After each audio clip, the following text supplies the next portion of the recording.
going on, everybody? Microphone check. 1 2 1 2. Can you hear me? Can you hear me? My favorite lines from the Matrix. Can you hear me? Can you hear me? That's right. See my face. I gotta grab something. Excuse me. Oh, that was gross. That was gross.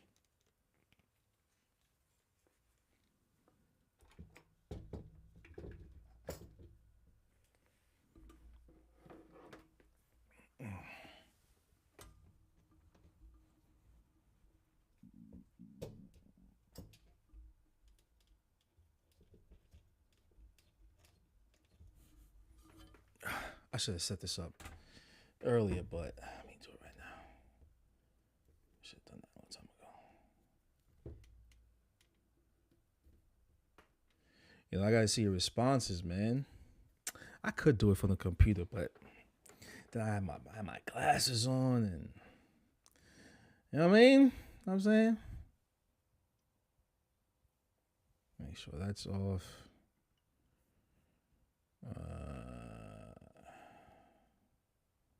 Oh my God, there's like so much that goes on. Let me see if that's a good spot. That's a good spot. There's so much that goes on that like people don't see. You know, one day I'll take a picture of like my setup and post it. But right now, let's finish this. This is part 3 to the Hannya Snake and Peony leg sleeve. I get to do this weekend. This Saturday I get to do it. Yeah, so I didn't get to finish it last time.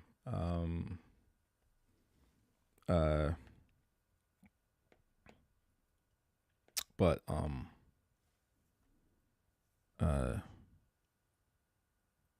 is it 5 I had it on? Whoa. Why does it look like that, you know? Oh. Wait. Let me see something. No, I thought I just changed it to inking. Studio pen. Let's see if it was it 5? Was it 10? Might be 10.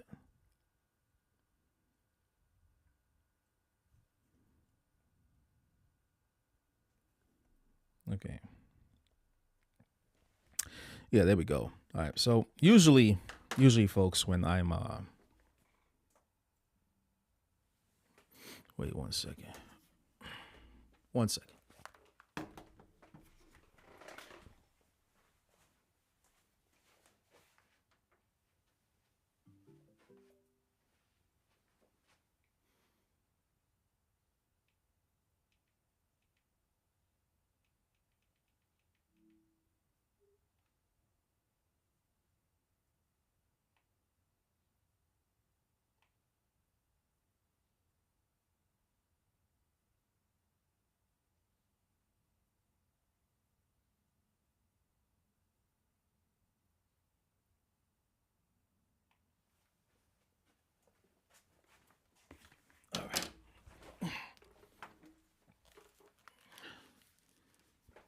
All right, there we go. Let me see something. Also, wait.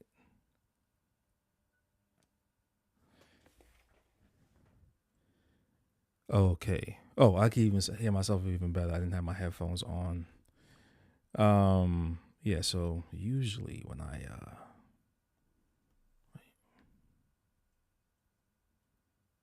this is this weird glare that I have over the screen. I gotta figure out to get rid of that. How's it going, everybody? Man, how's everybody doing? You know. What was that right here?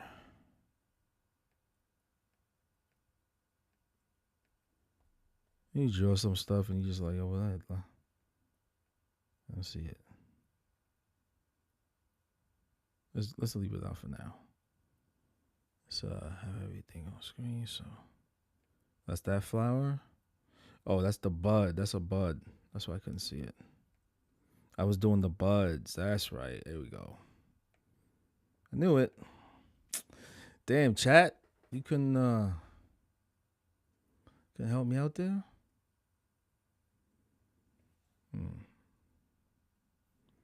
But thank you everybody that's coming through right now. You know, appreciate it. Duplicate that. Kind of, these are the little safe ones.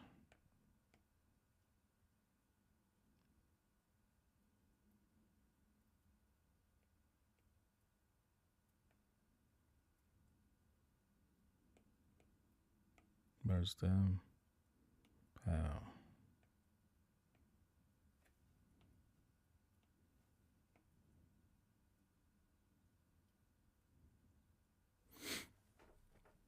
Right. How are things, man? How's everybody's weekend?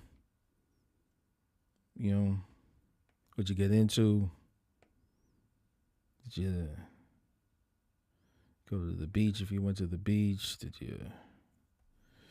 Ooh, that racist a little bit too big. Let's go with. Now it's like I'm on a bigger scale on paper. Like, let's do it a little bit smaller.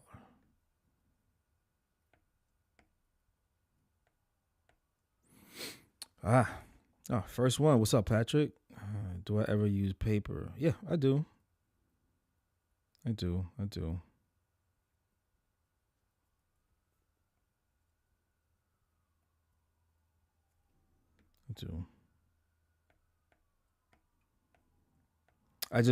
I use paper at the last. It'll be, let's say, like the last part. I use paper when I'm printing now. That's about it. Time to print the image. And then the paper comes out. But the majority of the drawing that I do now, that just goes on. It's just a tablet, you know. I did my whole life on paper. You know what I'm saying? I know some people look down on it, you know, but they like using paper. But my whole up until the iPad came out, you know, and I got the iPad 2 or 3. So I wasn't like early adapters. I wasn't using the stylus, or somebody gave me a stylus and I just didn't use it. I didn't even have a computer at the time. I didn't even have a computer for a long time. And so duplicate again, and I just, you know, maybe I got a computer of my own. I don't know, let's say in the last 10 years, you know?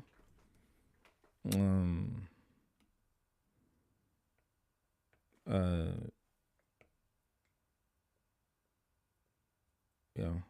So yeah, yeah.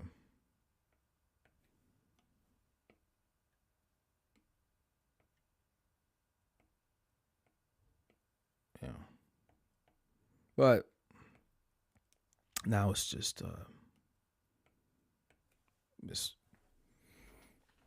I'm mainly using the iPad to do all my designs, and that's it, you know. Like, it's just it's easier for me, you know. Like, let's say like this, like I have a flatbed drawer of just drawings that I did before I had the iPad. And matter of fact, even I had the iPad and I used it for a bit, and then I went back to paper, and then I went back to the iPad, and then I went to the paper, and then I went back to the iPad, and it's just been the iPad ever since. Gabrielle Phil says always always nice to see you join, and might go ahead and do the live stream too. Hey man, I mean, do it.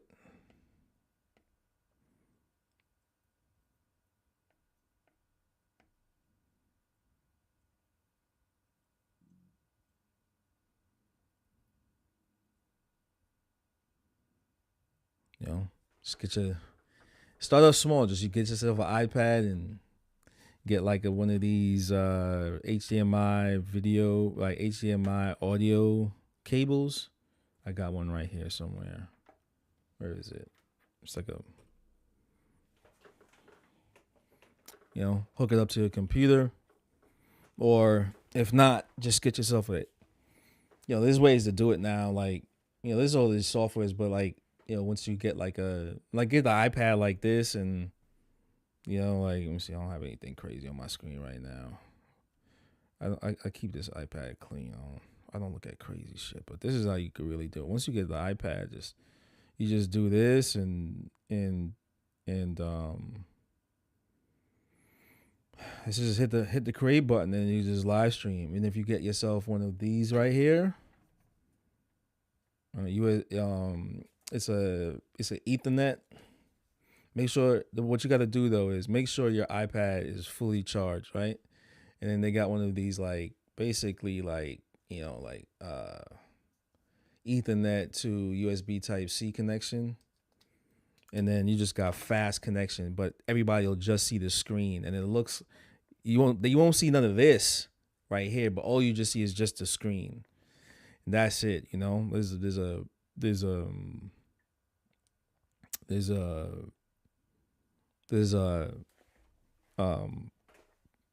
like softwares that you download, and you just beam it right off of that,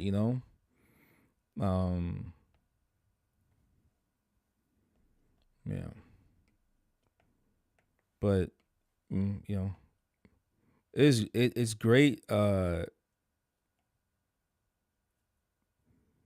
It's great for me. It's great just working all the cobwebs out on screen. Now I think a lot of people have just seen me just do this, and just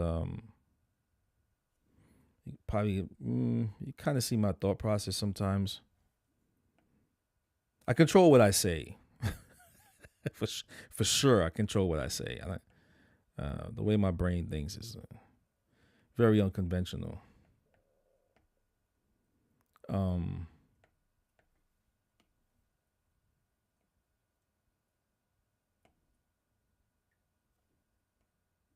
I know what I say right now. Some of the stuff I say is not going to be cool in the future, and there's going to be people that are going to go back and go to my old videos and watch that shit and copy and download or whatever, screen record that shit and post it. Oh, look what he said. He said some toxic masculinity shit, and I'm like, I don't give a fuck, man. Shut up. I'm an artist.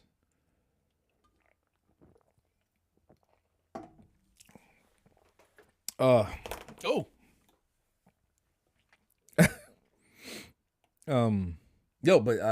Gabriel.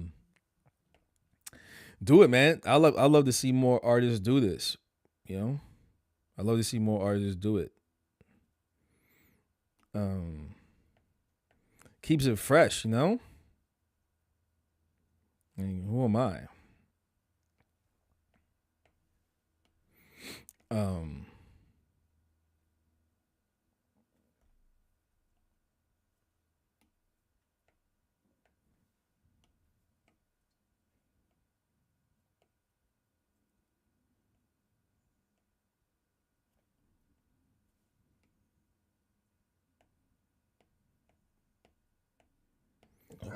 Excuse me. I'm sorry. That was gross.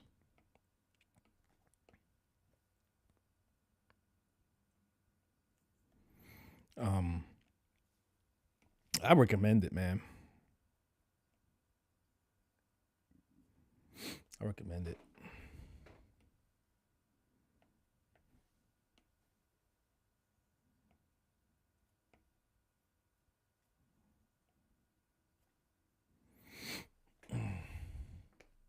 I want to be like Bob Ross, is just doing this until I'm an old ass man, you know?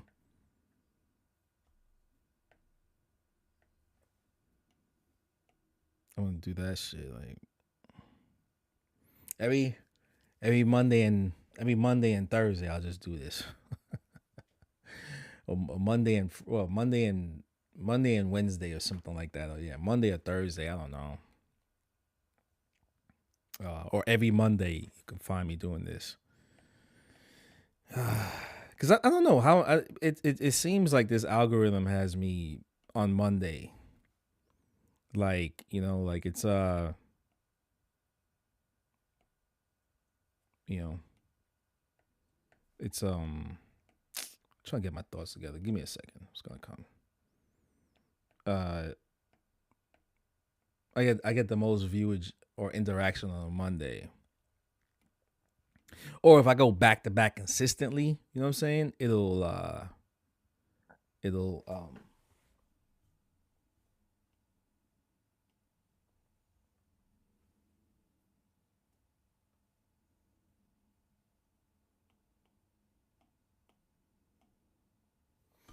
okay, there we go.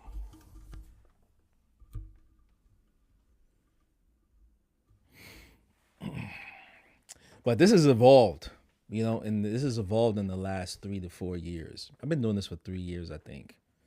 So now it's just a whole different setup, you know. It's like I got the overhead. Before it was this, and then I had my phone, and then it grew from my phone to the camera that you see here, looking down this way. Then it turned into the overhead camera. So I move because the one in the little box right here, it was the overhead camera. And then and then what happens is YouTube just starts infecting your brain with other fly shit, right? So you start seeing what other people do for their overhead shots, and then you're like, oh, I like that. I want to try this. And then like me, I was like, oh, I want to try that. I want my stuff to look cinematic. I want this, and then it's just like, oh, you gotta get this camera. You get a camera like you get a certain camera is gonna give you this cinematic look, right? And it's gonna you get another then you gotta get the lens, right? And the lens boosts this fucking cinematic look, you know. And then it's just like, oh my god, and it's. And it's right now, this is a hobby. I'm not getting paid from this, you know, like you're doing this and it's, you know, you're going to do this for a while and you're not getting paid, you know, you're not. I mean, you can get paid. Like, look, I got my little Venmo right here. So if you want to drop a donation and the donation could be with a request. So like, hey, let me see, how would you draw this? Or how would you draw that? Or it could be like, can you critique this drawing? To critique a drawing is like, it's like what I would get. It's like $100. I say $100. I critique the whole thing, and it's majority, or I would redraw it. Like, all right, this is what you did, right? How about if I redraw it and I redraw it for like $100, but it's the whole episode. And I do that level of insight, you know, and you just, you know, Venmo it, and it goes like that. You email me the drawing, you say, hey, I just emailed you a drawing, can you critique it? And then I go, yeah, no problem. It could be during what I'm already doing, and then yeah, you know, but other than that, there's so many different ways to go about this, you know, so many different ways. I like the talking points. I like interviews and stuff. In the future, there's going to be like some really cool interviews coming. Book reviews, artist interviews, you know. I've done some in the past before. My boy Anderson, not the way I would like to, but definitely I've done it where it's kind of like a like in the future, like what I'm about to do is gonna be cool because it's not really done with interviews like that, you know. And I like to like bring that kind of Not just like, oh, I'm gonna, interview and then, ask you a bunch of tag questions, and because there's nothing wrong with that, I like that idea. That's really cool. But we could also let's step it up a notch, right, folks? Right? Do some fly dope shit with it, right?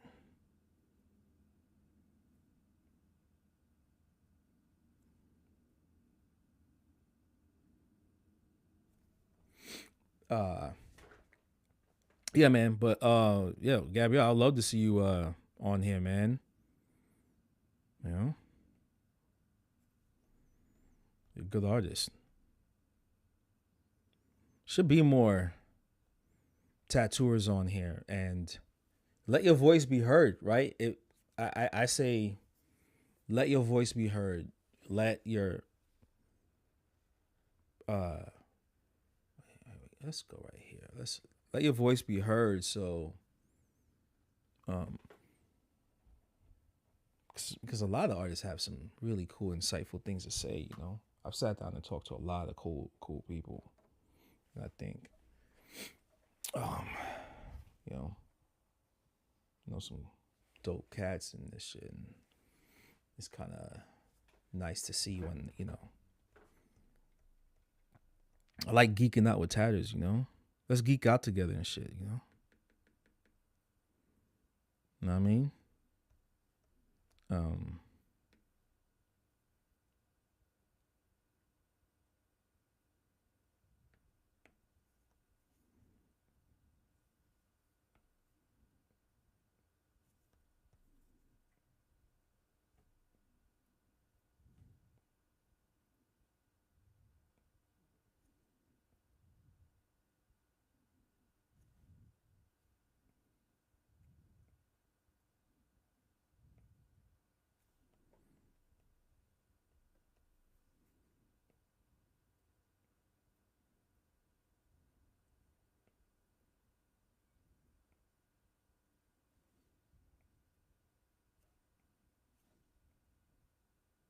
Yeah, so I'm finishing this up, and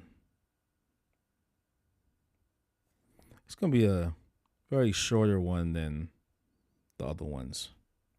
The previous one to this. What the hell happened right there?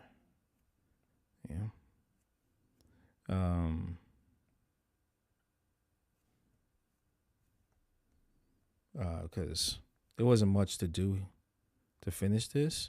I think I had to run because I had to go pick up no, I had an appointment. My appointment, I fucked up my scheduling. And then in the middle of that, in the middle of the stream, dude from the shop guy from I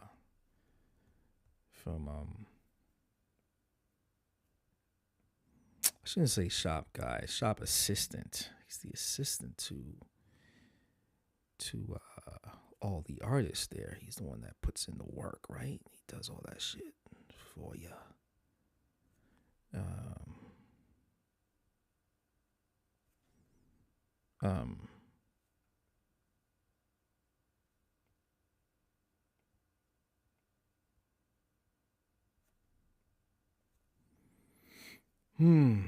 Yeah,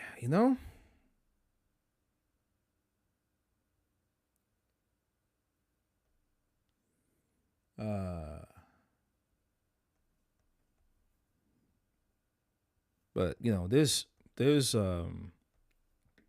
with this, man, there's like, there's so many I would say ways to start this, your own streaming.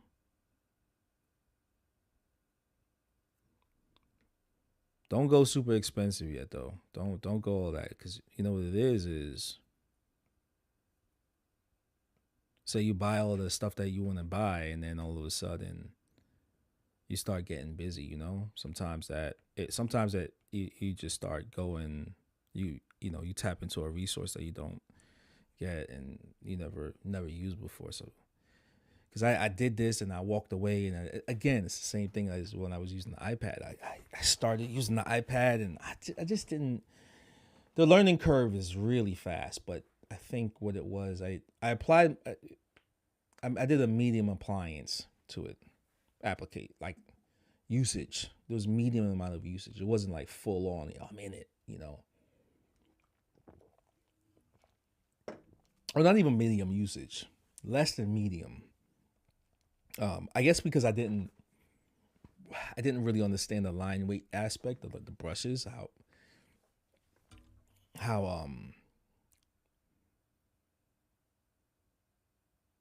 to translate the lines to the tattoo, and now I can. And then but what changed was when I got the large format printer. Once I got that large format printer, that's when I was like, oh, I could just draw and print.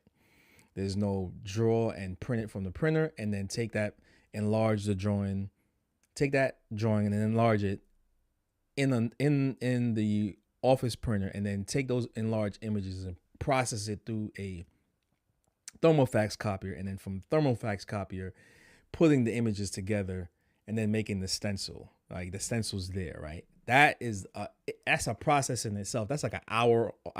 Like my printer is down right now because the printer with those printers, you have to use them all the time. You have to print something. You have to print like 10 images a day. Those things are just they're workhorses. And they're very finicky, you know what I mean? Like you have to be on a super fat platform. So make sure that this thing is as flat as a platform as possible. You have to like fully flat. It can't be on a slope. It can't be flat but on a slope, back or forward. It has to be evenly placed out all around. And then can't be in a dusty, stoop place. It has to be very clean. All of these different things. And once it's off, it's not going to print right. And I didn't know that until I talked to the old shop. She was the shop assistant for Skull and Sword Nicola. She broke it down to me and it was like, oh, these things are very blah blah blah, and I'm like, what the fuck? It's and maybe I didn't read it. Maybe I didn't read the catalog and maybe I didn't read the instructions, and I know I didn't read the instructions because maybe if I read the instructions, I wouldn't have had a problem with it.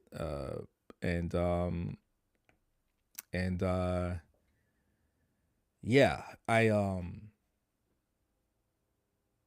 had to learn that, and then then the printer had dried up, and I'm on a back order. I'm still waiting after 3 months for a new printer head. You know what I mean? It's like $300 something for them things. And so those are the things that come with it, But making a stencil and making a stencil and then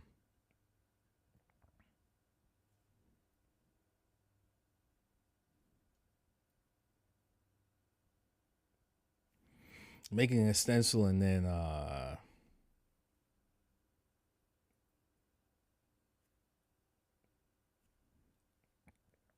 making a drawing and then stenciling it,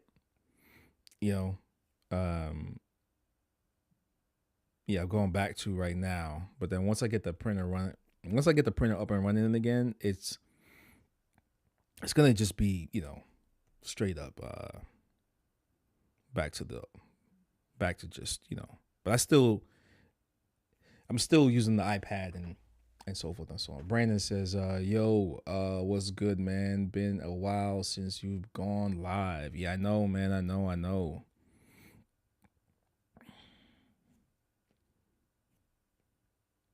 I didn't think anybody really cared, I didn't think anybody was really watching.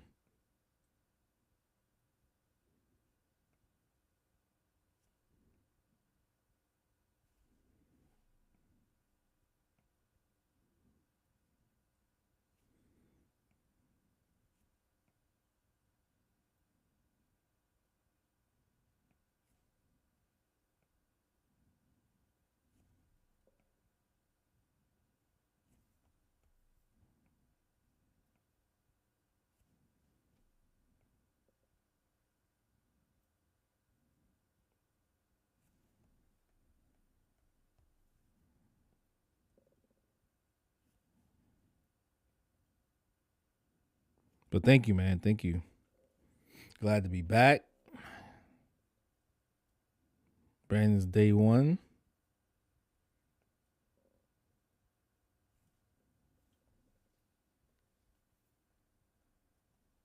Good to see you. Any updates on the Dragon book?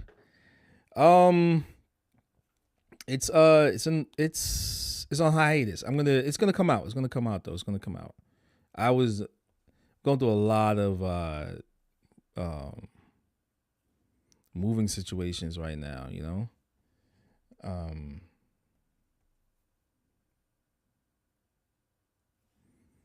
She got slow, and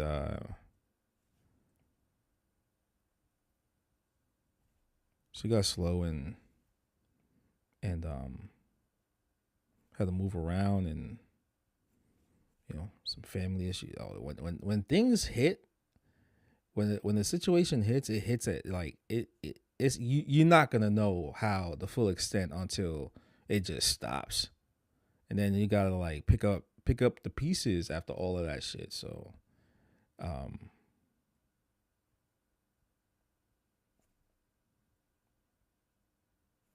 wish God, I wish I was one of them dudes that have money. You know what I mean? I wish I had that money cushion. You know?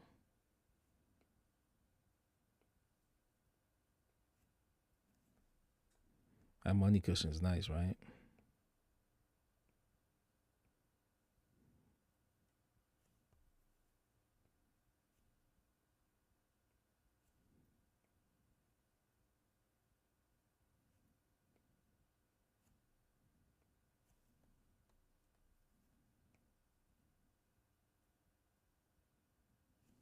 I don't know.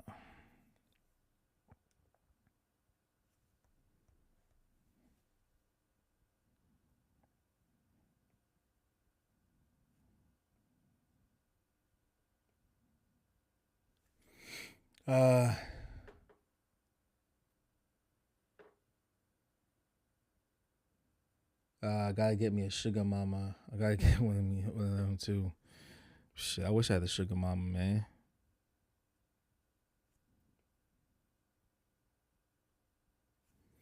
I wish, bro. What? Yo, sugar mama, you set, bro. You know?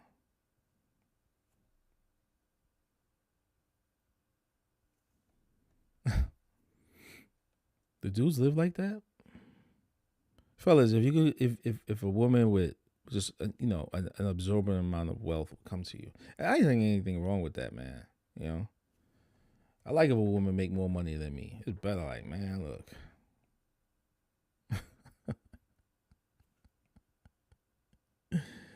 You'll see.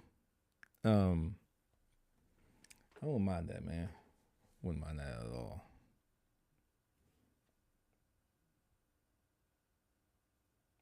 Hope she got good taste though, and things, you know.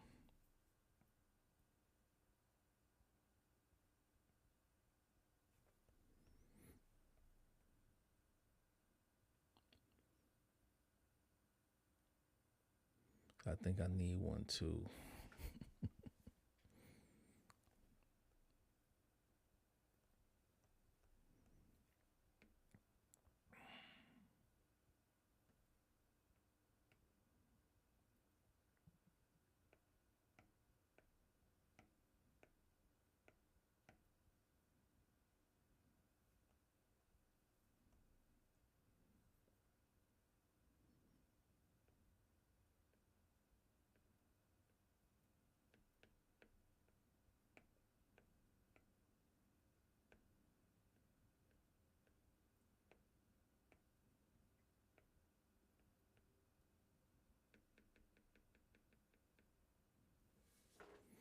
I was seeing a cougar once who wanted to fly me all over the world and do this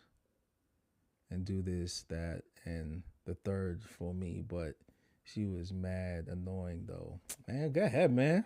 Hit it up, bro. Hit it up and be like, yo, what's good?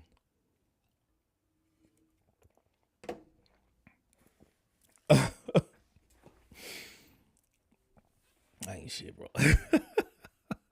I ain't shit, bro. Yo, man, don't look a gift horse in the mouth. Is that how that phrase goes? Yo, if a woman is willing to take care of you, go ahead, bro. Ain't nothing wrong with that shit, man. If she genuinely gonna take care of you, you gotta get that shit written in the contract though. Like what? What do you need me to do? Okay, cool. If it's nothing demoralizing, then fine, bro. If it's nothing demeaning and shit, you ain't gotta wear a gimp outfit or nothing like that, then you good.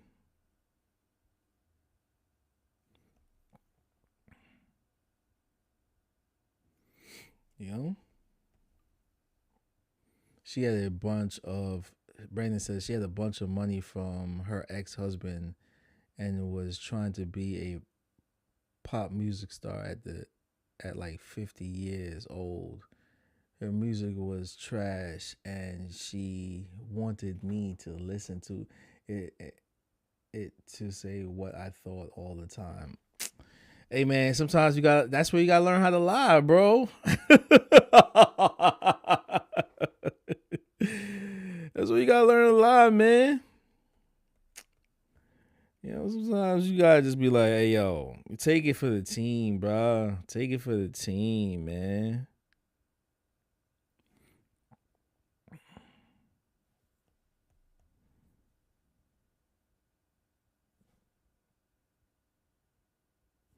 What you think Jeff Bezos' ex-wife and boyfriend doing? That nigga's like lying. He's lying to her right now. Baby, I love you. You're the best. You know?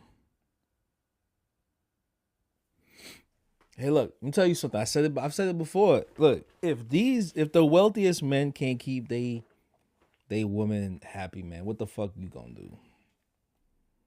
You know? How do you win? You're right. Maybe I should have lied. I thought tattooing was gonna be my meal ticket. Now I don't know anymore.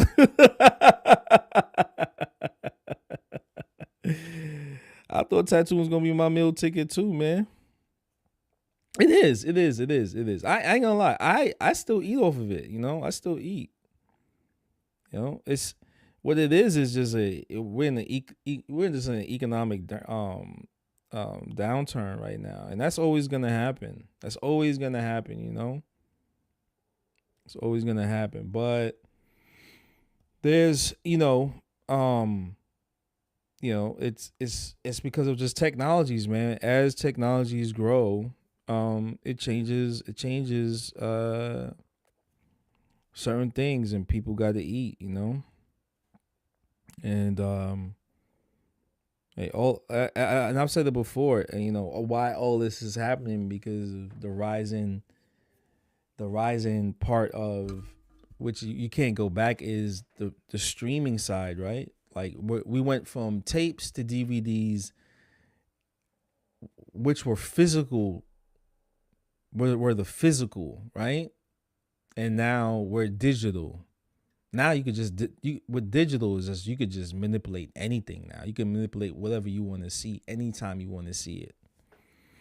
You know, so all of the non-physical parts of tape and DVD have the digital side of that is where it is now, right? That's it. Because now a language has been written for that, and the streaming side came out of that, right? So now you can stream a movie anytime you want, and you pay like a monthly subscription. Yo, now movies ain't the same. You know what I'm saying? Now they can write like how much it costs to do this or do that or do this or do that, you know? And it's pushed back a certain workforce that grew out of poverty, right? Like the lifestyle that grew out of the movie industry and the music industry and that fed the world for 100 and something years. It's something that they don't really talk about, you know. And tattooers started to eat from that. the rise of video, yo, you could just do something on video and bang, you know what I'm saying? Like you could go watch a movie and it's fine, you know, like movie theaters grew as movie theaters grew, as the movie industries grew out of the 1920s, you had a class of people that grew and it just grew. And so like this person had a family, and anybody that was working in the movie industries in the 20s, they had families, and then that grew. And then you want to invest, and then that the whole aspect of investing grew out of that, the movie and the music industry. And then when computers came along, it helped the digital side of movies. And then there was a new digital language that was written, and that was the streaming side of it, you know? No, there was a digital language was written out of the movie side, where you to help movies, right? And then from there, it was like, well, what else can you do with the digital language? Oh, well, shit. Well, you make this thing called the internet, and from that, you just see it. You know, there's so much. Like I'm telling you this right now. If you know, there's some. I watch it all the time. There's a lot of the economic ecosystem of economics is crazy. And there's some historians that talk about it. You know, there's some people that talk about like how the movie industry changed the world and how the music industry changed the world, where people could just listen to music on the radio. You know, at one point, if you wanted to listen to music, you had to go to the church, or your whatever music whatever music came out of your religion. That's what it was. That's how you knew music. And then and then from there it grew into one another thing. So like what you're seeing right now it's not your fault. There's nothing you could really do. It's just being in the right type of career to make sure that you can actually, you know, weather certain systems. But guess what? After a while, everything is gonna, you know, be the same. You know,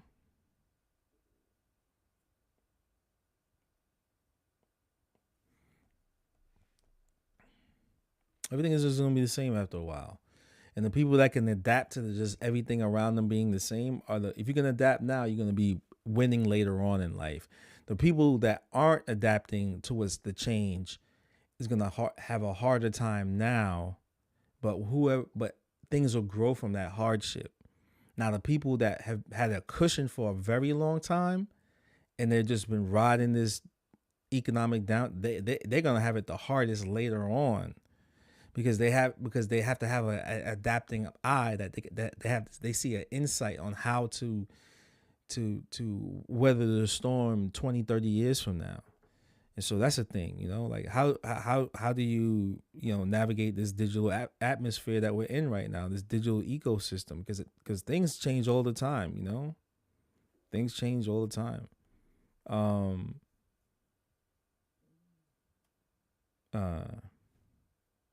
That's it, you know, that's really it.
mean, shit. I tell you this right now. Shit was hard for me for a lot of years out here. You know, and there's a lot of factors that go into that. You know, like there's things that I just can't control. I can't control how somebody likes me and how somebody views me. You know, like, and I'm gonna get into like why I said this. I literally cannot control how someone's preconceived notion of what I am and who I am. Like, they've never met me before in their life. They don't know me fully. They didn't grow up with me. So, you know, when you're working with somebody, you don't know them in the beginning, right? You don't know what they're about and who they're about and whatnot. And so you just got, you like myself, I just give everybody the benefit of the doubt, you know? I do. I give people the benefit of the doubt. I don't really press anything. I'm not trying to force anybody to be friends with me or anything like that. But, you know, like, I was like, man, you know, I worked at some really good studios, but, it was never like my career, like it was never like really consistent on the quality of work that I wanted to do, right? Let's say like getting that quality clientele. That's really what I'm trying to say, right? And no, you know what? I got some really good quality clientele. It's just it wasn't as much as other tattooers around me that I saw, right? There's dudes that just like mediocre and they were just like busy. Now, who am I to say is mediocre? Well, you know, you could just tell by the conversations you have with them. Like, they don't really, it's like they're doing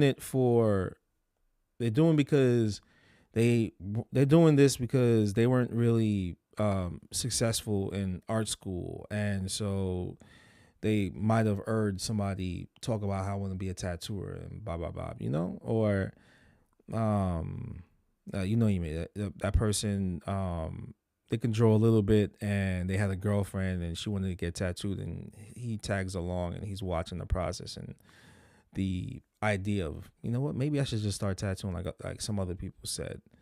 And, you know, guess what? This person just gets into a studio, you know, he starts getting tattooed by the owner, and they say, I want to be an apprentice and blah, blah, right? And let's say like that. That's how the story goes, right? Let's just say that's the story. Hey, you know, it's good that they decide, hey, they're gonna come into tattooing, and you know, but that person might be raised a certain way, and you don't know it until that person comes into their comfortable zone and they can talk and act a certain way, right? And shit like, yo, I'm telling you right now, I'm really, that like, racial shit, I don't really take kindly to. I don't really say much most of the time, but when I know that like things are being manipulated behind the scenes to like hinder growth or making money to take care of my family, yeah, you kind of notice something's off, right? Something's just off, because, you know, they don't have to have good intentions for me. I get it. You know what I mean? I really get it. And you know, they have a right to express that, which, I mean, they were too pussy to express it. But some of the situations I caught myself in, passive aggressive nature, you know, body language and shit, just you know, wanted, not being wanted, not being wanted at all, right? And because guess what, you got to like, that's why I just chalk it up to like, they just don't know.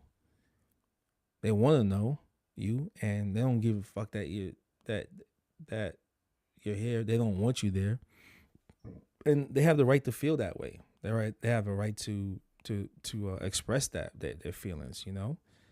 And because a lot of that stuff is like, you know, prejudice, born out of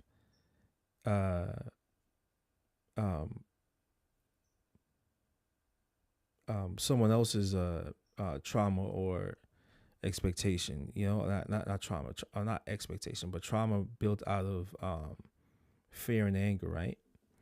And you know, when people raise their kids like that, guess what? That's how they are. And so like, you know, like I've just always had this thing where I just don't give a fuck. You know, like I was hired by so and so. I wasn't hired by you. And if you don't like that I'm here, then fine. You know what I mean? Fine. But I ain't going anywhere because I was asked to be here. And you kind of see that. You kind of see that it's, you know, and then when you start finding out certain things and you like, oh, so and so is sniping at your client, where, you know, they see her and they want to take her out and stuff like that, and but you don't notice it because you just have your head down tattooing this person, and next thing you know, that person just disappears. Why? Shit, I don't know. It ain't on me, right? But then you come to find out that years down the line now, that this artist is, you know, smashing your client, and she feels embarrassed because the dude dogged her out and wasn't really serious about the relationship, just wanted to hit. So she feels embarrassed to be there and get tattooed by you or me, because guess what? She's gonna see him there, you know, and maybe he smashed 2 or 3 days before they broke up, or 2 months before they broke up, and now she comes in to get tattooed and she's just uncomfortable, right? Because she feels treated bad. I say all that to say this, like, that also fucks up my money. You know what I mean? It fucks up the, you know, if I have to pay a percentage or I have to pay rent at the studio, you're fucking up my rent money, you know, and all because you want some buns, you know, like it's cool to snipe at that whatever comes in the studio, but you also got to understand that you're affecting the you will be affecting the ecosystem at the studio. You know, you will be, because an artist like myself is just an asshole. I'll say some asshole shit, you know, like all right, since you hit, you know, you owe me potential gross earnings, you know. And I made the calculations. If I was tattooing her and I'm tattooing this much, and I know I'm going to finish the tattoo by this many sessions, well, you owe me this much money, because now she's not going to get tattooed by me. I'm out money, and so forth and so on, right? And those are the things. It's like, you know how it's going to play out. You know, so I'm on my shit now, man. Like, I really don't care about these, like,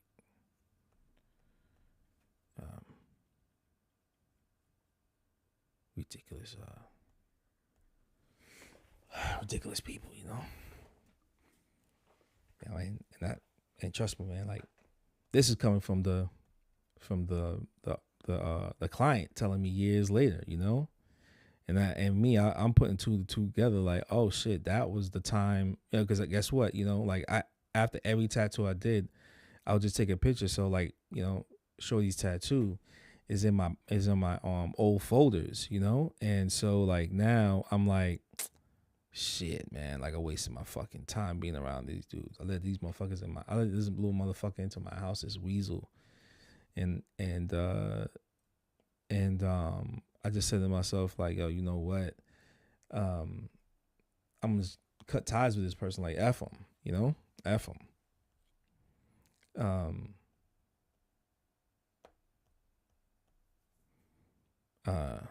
Like I said, I'm an asshole.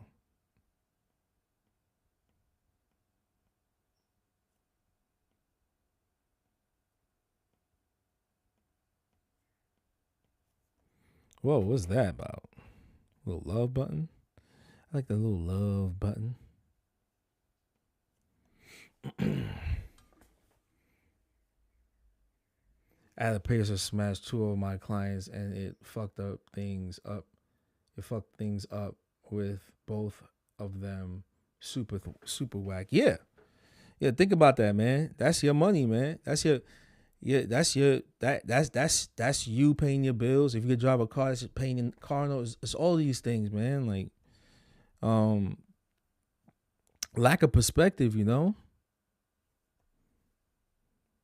It's different. Like if you met that person on the street and then you know bring her in to get tattooed by you, and then y'all build a relationship and blah blah blah. Right? You know he's already in her guts, so it's nothing for you to really worry about. You know, because that and maybe even if they don't make it and they break up, she's still gonna come to you and get tattooed, right?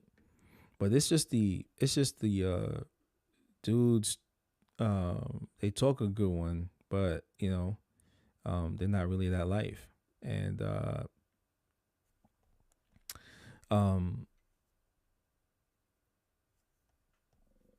um yeah, it hurts. It hurts when you are.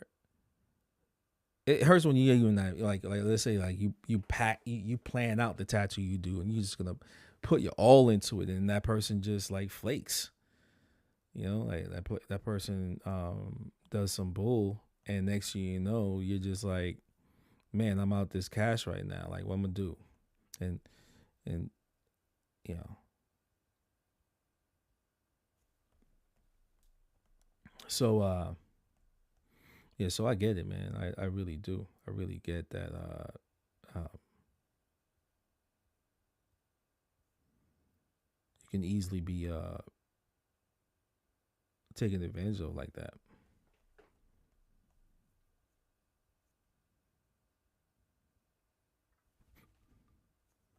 Wait.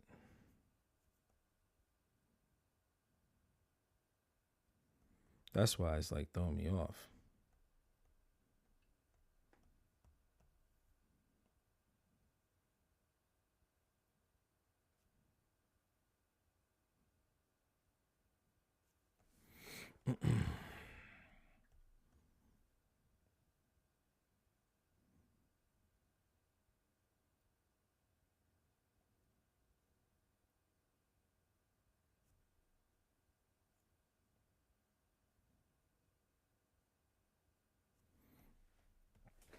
um uh but it's kind of it's kind of upsetting. I guess because I gotta live a certain way, and I can't just I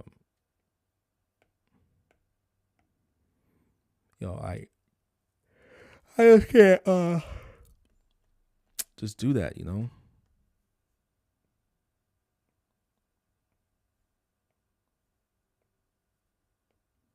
One dude was like, hey, hit like 2 weeks ago I made that post that I'm moving, right? And one of these dudes I used to work at or work with, he reaches out to my client that I'm working on and goes, hey, Andre's not gonna finish that tattoo fast enough. Like, you want me to do it, or can I do it? Like, what? He said that.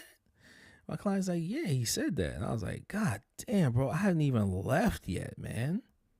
I haven't even left yet, and you're already like reaching in her DMs, like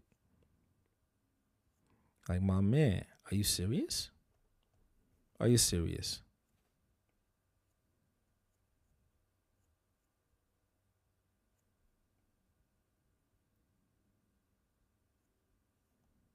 You know, um,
yeah, it's very upsetting,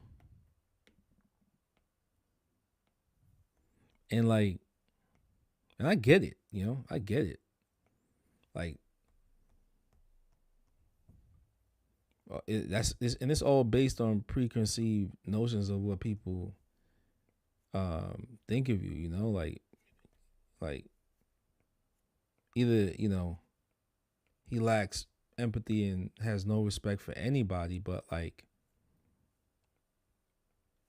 maybe society's just built up so much that people can do those things and not be checked on it, not, you know, no repercussions and shit,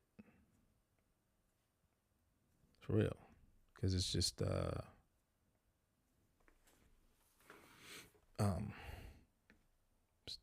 sturdy thing.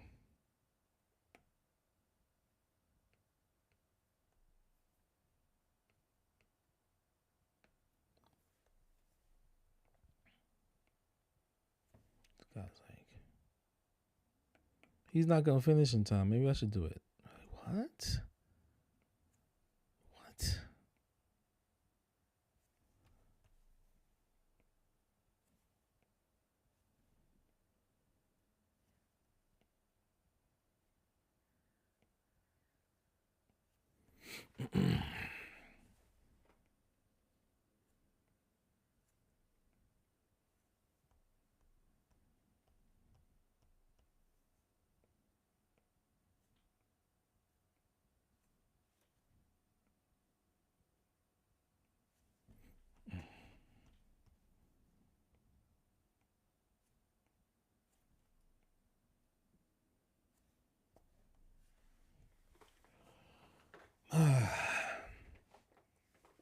But the piercing, nonetheless, like, what's up with that, man?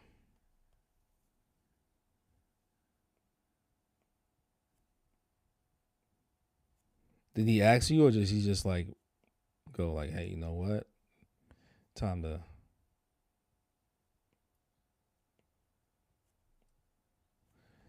bust these guts.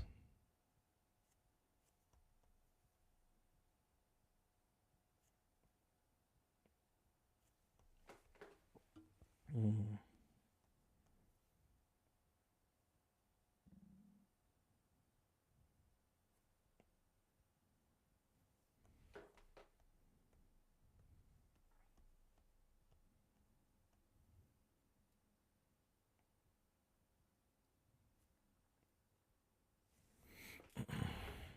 Mm. Mm. Mm. Mm.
Mm.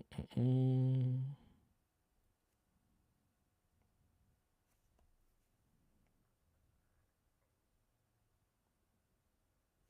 Hold on one second, folks. I feel lightheaded. Let me give me 1 second.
Oh, we back. We back. We back.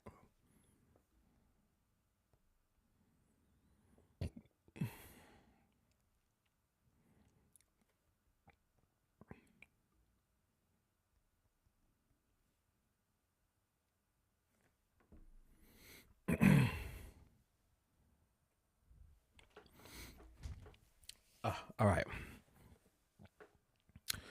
Oh, yeah, I was feeling faint. Yo. I was like, yo, I'm about to pass out. I had to grab something to eat real quick. Yeah. So, what was I saying? Nothing you could do, man. It's nothing you could do when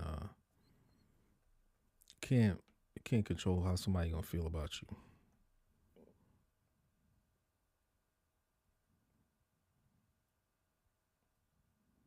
And you know what? It's not your responsibility.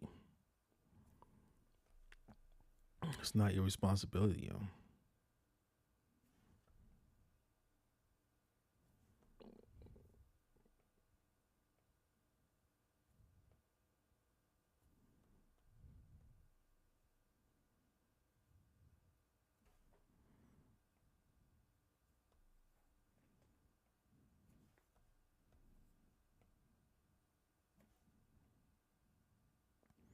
Simon was good. I'll be in New York next month, man. Next month, buddy. See Koji. Kogai. Sorry, Kogai. What up? What up? What's good, man? How's the weather out there?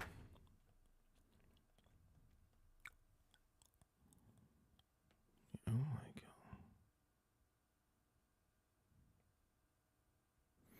god. I had to get a little sandwich. I had to get something to drink.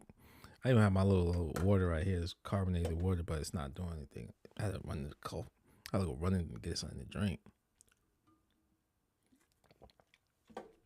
I mean, something to eat. Get my blood sugar up.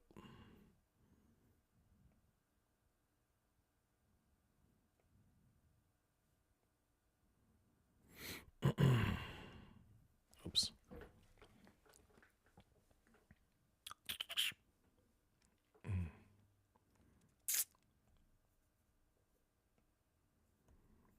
Mm-hmm.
Hmm.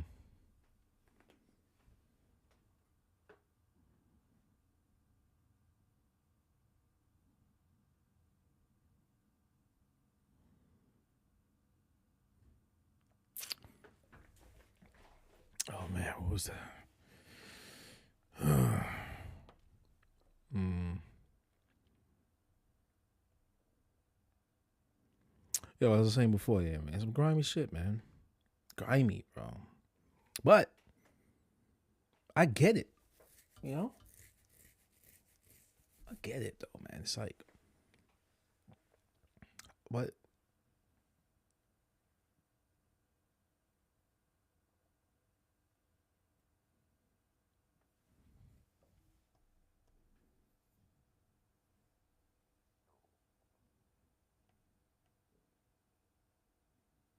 and like, you know, but I think the other day I was like super happy, you know, because like, you know, I was happy to hear the new. I was happy to hear that told to me by my client, you know, because my client was, you know, I started tattooing for years. I tattooed her for years. I was tattooing her years ago, and it's kind of just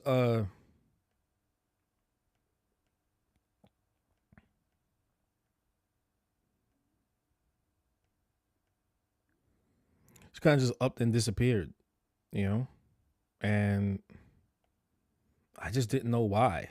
Like I thought I did something wrong.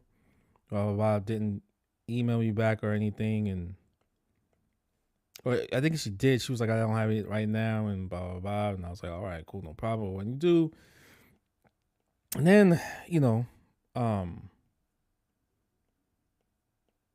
one day she just decides to get tattooed again, and she tells me this one story, and I was like, what? And I just was like, oh shit, you know, like. But then, you know, like another client of mine told me another story. You know, wasn't the female, it was a male about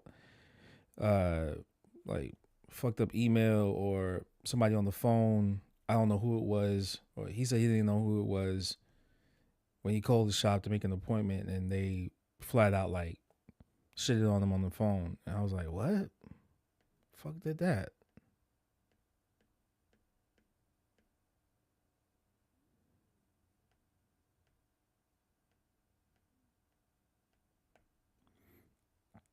And then you know,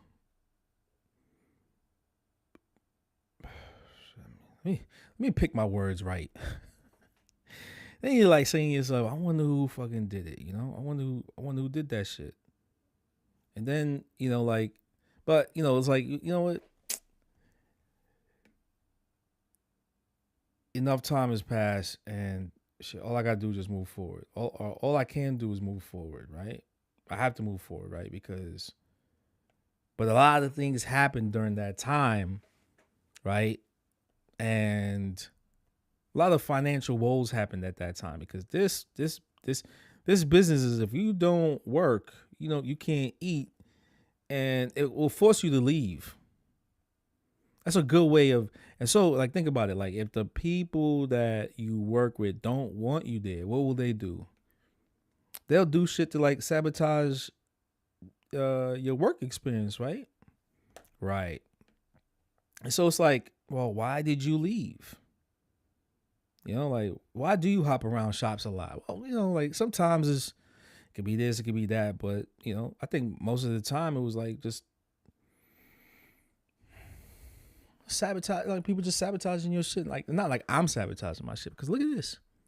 This is me all the time. I've always just drawn out everything that I had to do, like sat down and actually do the work. And then I promptly answer the emails right away as fast as I can.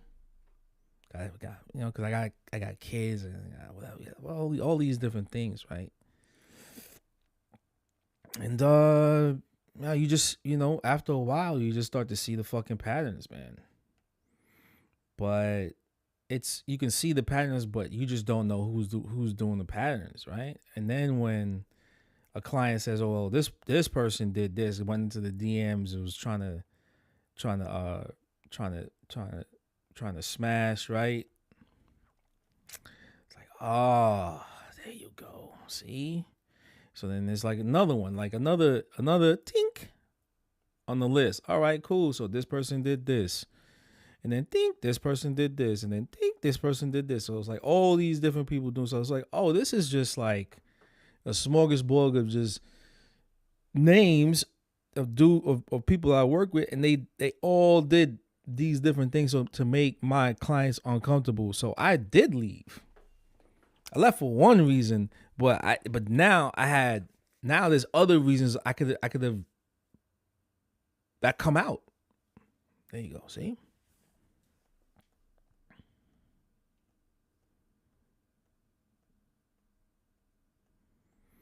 I mean,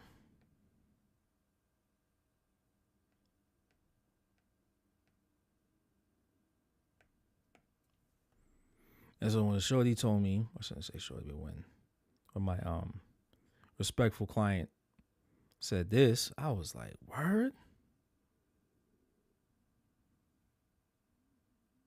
Really?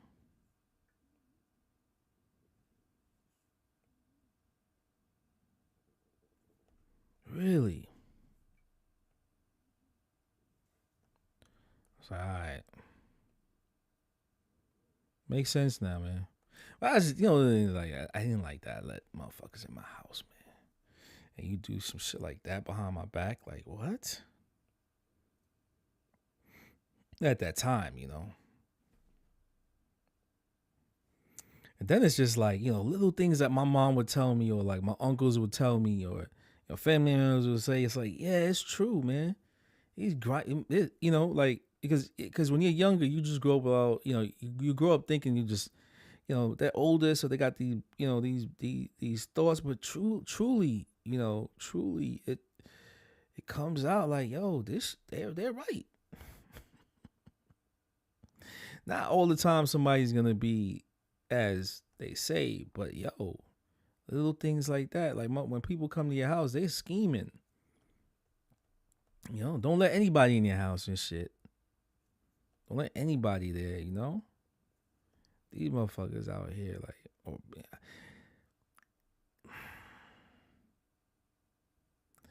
I guess I was raised different, man. I guess I was raised different. That's really it.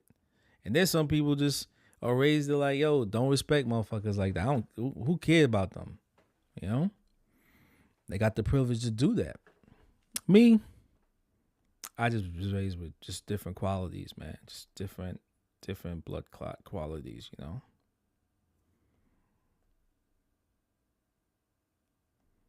Different shit, man. So when you hear that, so when I heard it, when I heard that, I was like, yeah, I'm not really that surprised.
That shit got me tight though.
I haven't even left the state of California yet. Motherfuckers is like, yo, Dre's not gonna finish your tattoo. You want me to finish it for you? He's not gonna be able to finish it in time. Like, what? What? Bro, are you crazy? I'm trying to tell these people get tattooed by me so I can save money so I can leave. Motherfuckers is already trying to take the money before I even get it. Like, I need money so I can leave. Like what?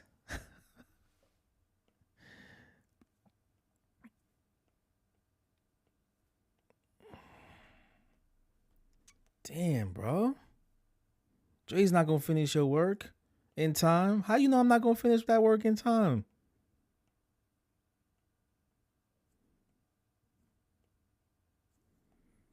See what happens when you can tattoo better than people, man. See what happens, yo. When you move him next, back to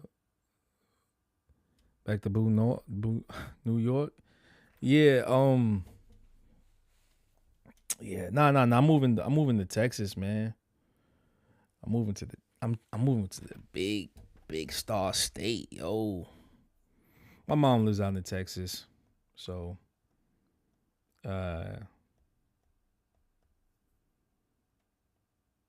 was it the Lone Star State? Big Star, Lone Star, right? I'm moving there. But it's closer to NYC.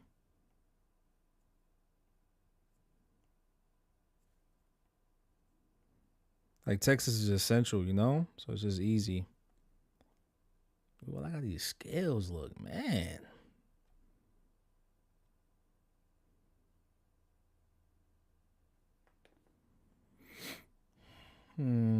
Okay, cool. Careful out there. They still got sundown towns. That's cool, man. All right. Yeah, you know what it is, man? See, I like that. I like knowing where I'm not wanted. You gotta respect that, man. You gotta respect that. You gotta respect it. They don't want you there. They don't want your money. They don't want you there. So it's like, you know, the thing is like, for the last X amount of years, ever since like civil rights, whatever, since the 60s, they've been forcing people to be like, yo, you gotta have us in integration. Like, but if they don't want you there, it's like saying, yo, you gotta like white folk. You gotta do this. If like, I'm cool, man. I tattoo every type of person, right? You name it, I tattoo them. Fine, that's cool. Like, I'm raised different, so to me, all type of people cool. It's just there's fucked up people, right? And that's it. I just don't want fucked up people around me. That's how I live. I live like that. I don't associate with just fucked up people. That's it. So if I know that you right there don't want me next to you, then I won't live here.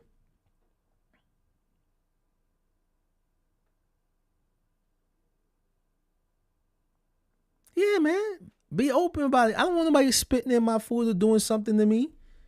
You know what I'm saying?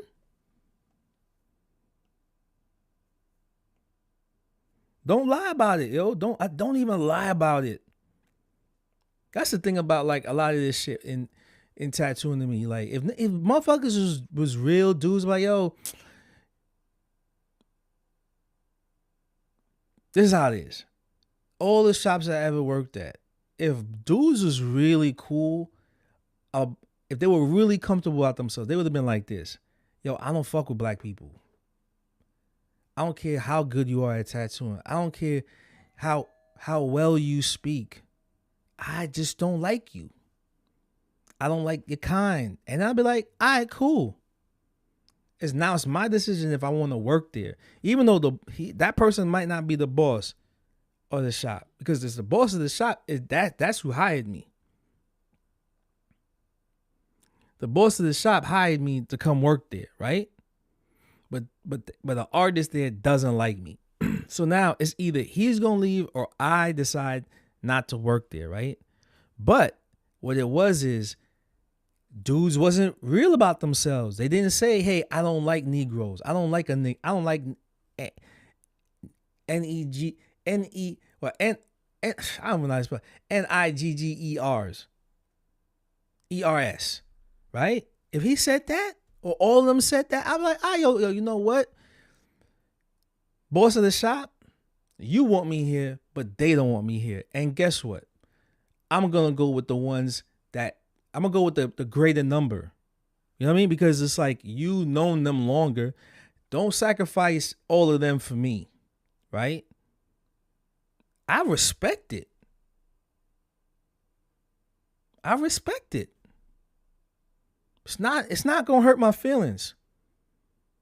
It only hurts my feelings when motherfuckers is doing fucked up shit behind my back, so I can't work, so I can't pay my bills, and then I leave. So that's like the passive aggressive shit. You know what I'm saying? Like Northern California is just known for being passive aggressive.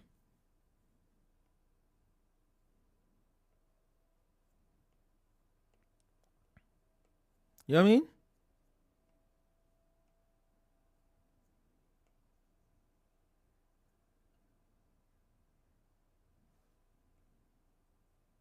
I'm not gonna get in a fight. I'm not gonna fight you so you can like me and shit. Nah, man. I just raised different, man.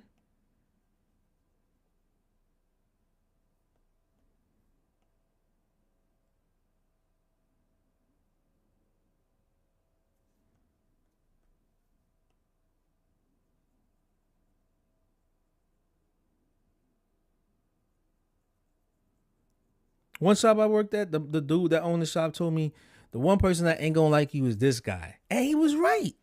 He did the more, that motherfucker was so passive aggressive. He was saying do shit and then it started like this. He would say and do shit. And when that didn't work, he started lying. Right? See, that the lying part is what I don't fuck with either, yo. It's like, then I'm like, yo, I know you don't like me. Don't lie on me, bro, because you're fucking with my character now.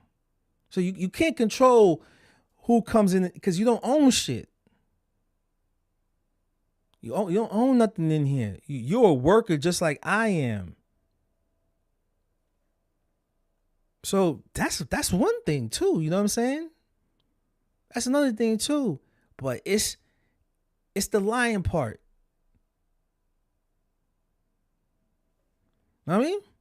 It's the lying part. The scheming and conniving shit. I don't like shit like that, B. Hold on one second, man. Somebody at my door. Hold on one second.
There we go.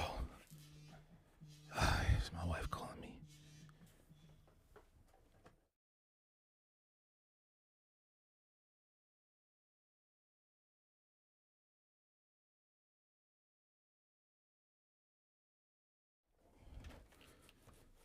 Sorry about that, folks. But am I? Nah, I feel that he open about not liking. At least I know where we stand. Yo, it's safer for you, man. It's safer for you, you know? They don't do nothing to your food, you know? It forces you to cook your own food then. It forces you to cook your own meals. It forces you to rely on your own family. Now you have to rely on communicating with your family. Now you rely on your own community now, right? Then then you take your money and you're spending your money in your own community. That's it. You know?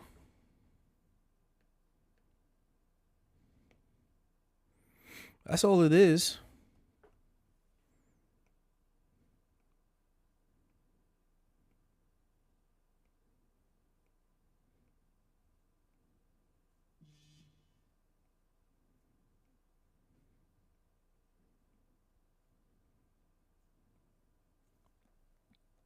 And you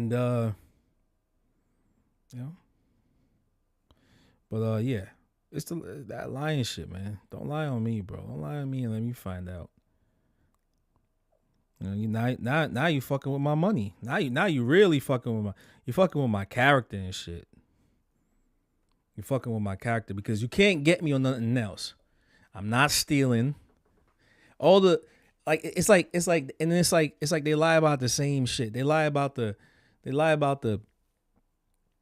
all the regular shit that they'll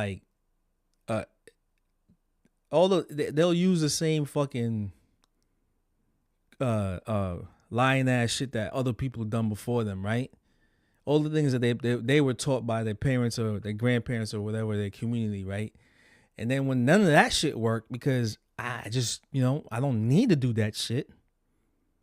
I'm you know what I mean? I wasn't raised like that, right? Because they don't know you. They don't know. They're not looking at you as a human being. They don't think that you have a past. They don't think you have an education. They don't think any of those things. They just look at you through your complexion, right? So your complexion is what makes up your character to them, right? So it's kind of like they're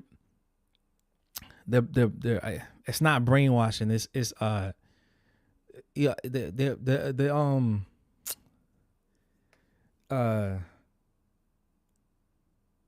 like they like to eat junk food. You know what I'm saying? They like to eat junk food. They have like junk food thoughts.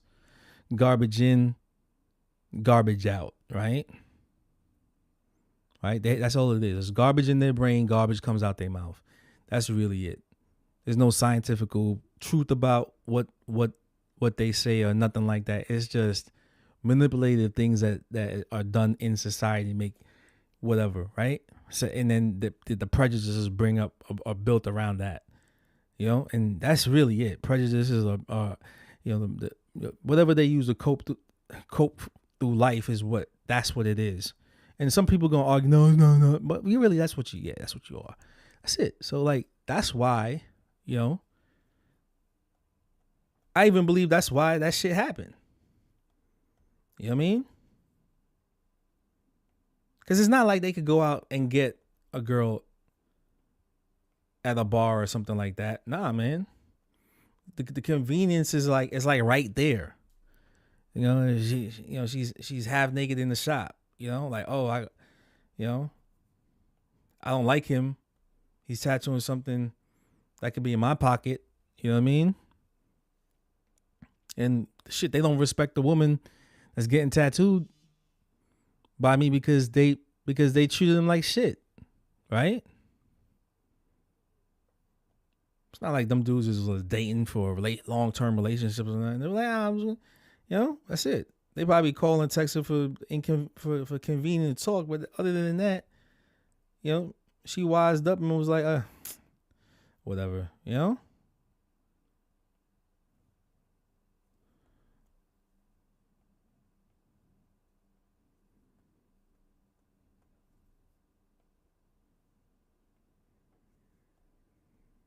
You know what I mean? What women do? What do you do? What do you do? Just gotta live your life.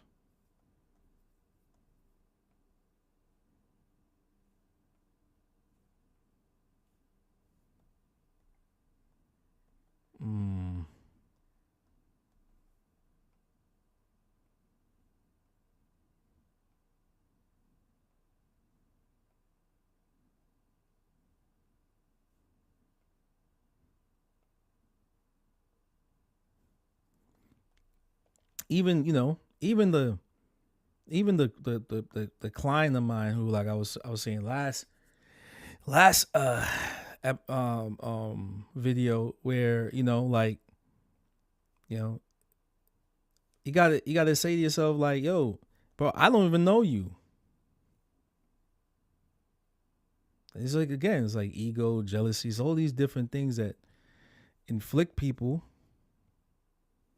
and then they push it on other people, you know.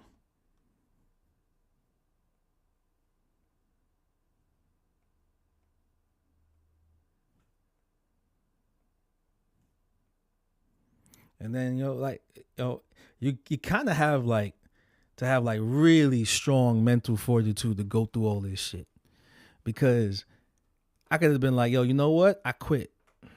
The money's not there. I can't feed my family on this. I gotta go. It forced me to do other things outside of tattooing to make a living, you know?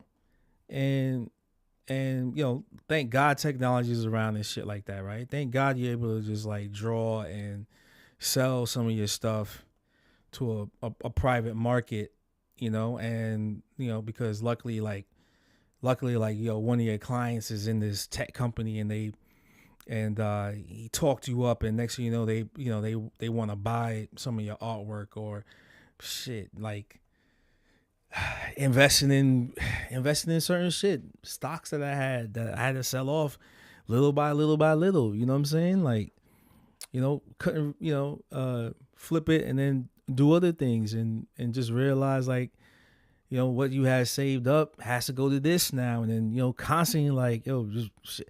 Because shit, when I moved out here from New York, I lost everything, lost all my material stuff.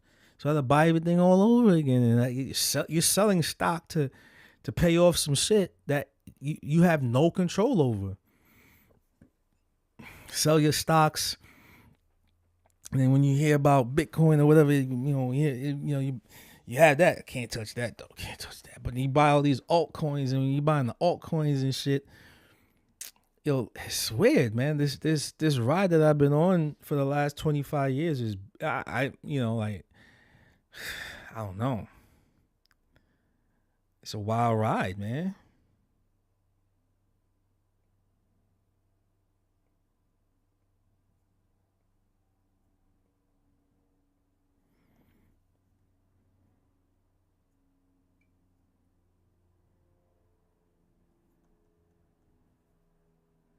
You know, living in a state where you don't know nobody. I don't have no family out here. I'm lonely as hell. You know, like I have my kids. You know, I'm working towards my kids, but I don't have nobody from my mom's side of the family out here. I don't know anybody on my dad's side of the family. So I don't know anybody out here. But like, the system is made where shit, you could work these days and not have any family and be okay. But if it was like the old days, that's why, you know, some people just lived in one place for a very long time, because they didn't, you know, because it's like, you gotta know people. You gotta know people. You gotta know people that know people.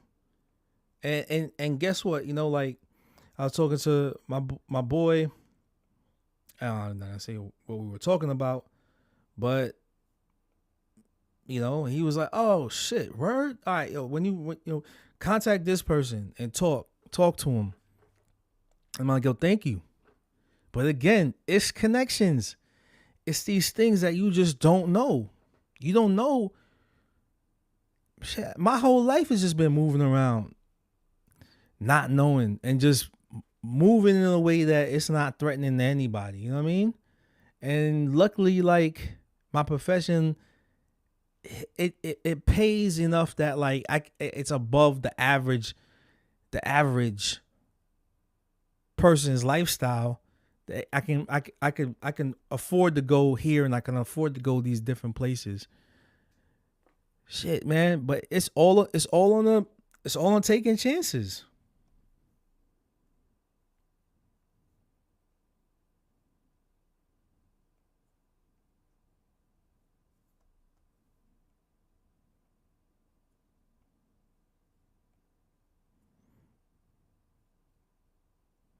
The luck of the draw type shit.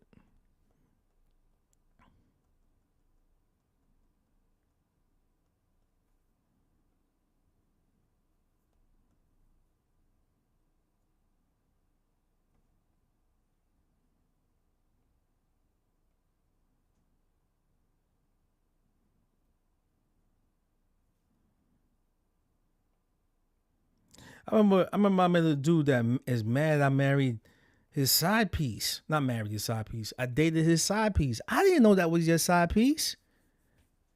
Bro, you married.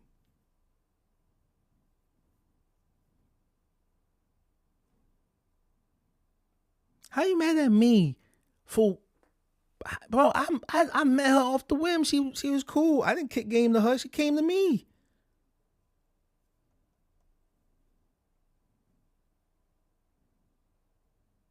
She saw me joining Starbucks.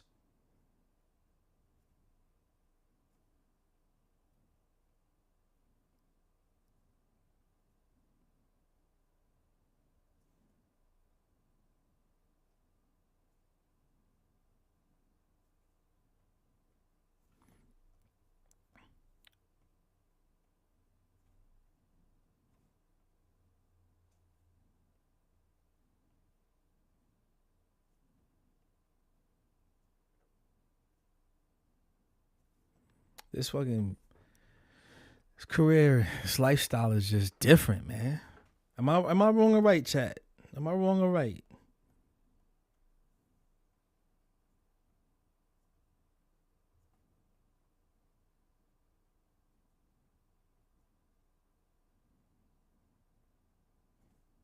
All I'm doing is minding my business, man.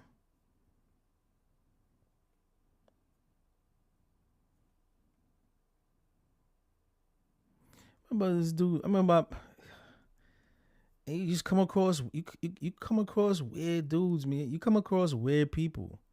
They got some type of animosity that you applied yourself to the arts, and they had the opportunity and they didn't, and you did and they didn't, and so they want to hinder your growth. You know what I mean? And luckily, you got people in your corner that when that person started talking shit, they were like, "Hey yo, why you talking about Dre like that? He ain't do nothing to you." And you come to find out that just homeboy's just a sour dude, man. Some female that wants to be a tattooer, hates how something happened to her with the first shop she tried to get in the door, and the dude used her for intercourse and didn't teach her nothing, right? I'm sorry, but that's not me. I have nothing to do with it. Oh, but I'm a male. It's like all these different things, man. All these different things that are coming at you, and all you want to do is take care of your family. That's it. I'm not trying to be a troublemaker. I just want to work and take care of my kids, just like everybody else does. I got an aging moms. Everybody's aging, right? So I just want to take care of my family. That's it. Leave me alone. I want to. Guess what? I want to move back to Africa. It's not. Here goes a secret. I want to save up enough money so I can move to Africa. That's my goal. That's my goal, yo. I heard that shit growing up enough that yo, like, you know what? Fuck it. Why not? Jamera Walters was good, man. I want to move back to Africa, yo. I swear. Look, I got a sticker right here that says the Back to Africa Project. So every time I sit at my desk, this is what it is. You think I'm joking? I think I'm joking, right? I think I'm lying and shit. Watch this. I got a sticker and a white sticker with black writing on it. Look, what does it say right here on the screen?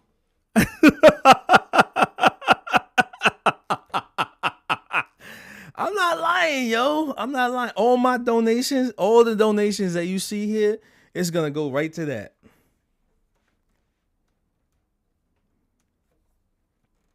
My donations is all that money, yo. The Back to Africa Project. I think I'm joking, man. I'm moving, man. Where in Africa would you go? Shit, Brandon, man.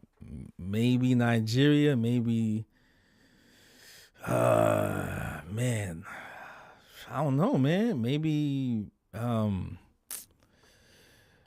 shit, man. I can't say right now. I can't say. But it's a thing. I want to move. I'm gonna move back to Africa. Okay, man. That's it. I'm saving up. So all my donations, man. You send me a donation, it's gonna take my black ass out the fuck out of here. I'm gonna be out of, you know what I'm saying? I know when I'm not wanted, man. No one's gonna look. 20 years from now, when they do these, when they look, you're not gonna see. I'm a tattooer, right? So I'm part of I've been tattooing since 2001. I started hanging out at Tough City in 1998. 97, 98, around that time. 98, I think it was 98, because I graduated from high school in 98. So I started hanging out at Tough City around that time. So you're not going to see me in none of these tattoo museums. You know, I'm in certain books. But you're not going to see me. You're not going to see one of my tattoo pictures, and you're not going to see my portrait. It's going to be like a blurry ass picture. It's going to be super dark. You know, you're not going to see my face. I know. I've seen it happen to other artists in other genres of art. So I know my place in the long game, right? Long game. If we don't talk about it, if they don't talk about it, you don't exist. So you're not gonna hear anybody talk highly about me like that. And I get it. I just want to do my art and age gracefully out of this shit. You know what I'm saying? That's it. That's all I want, man. I'm gonna take care of my kids. They're not gonna tattoo. You know what I'm saying? It's just, I'm a blink in time, right? The last 100-something years of tattooing in America, guess what? I'm a blip in time, man. They don't even know who that tattooer is in front of what's the name again? That old black and white. See, it's just a nigga in a robe, but they don't know his name. Some people, I heard of his name. Look, I've heard stories of a dude in L.A. You know, he was attacked, and then he disappeared, and the next thing you know, they found that dude in the ocean, washed up on the beach. I ain't going out like that. I know my place, man. I need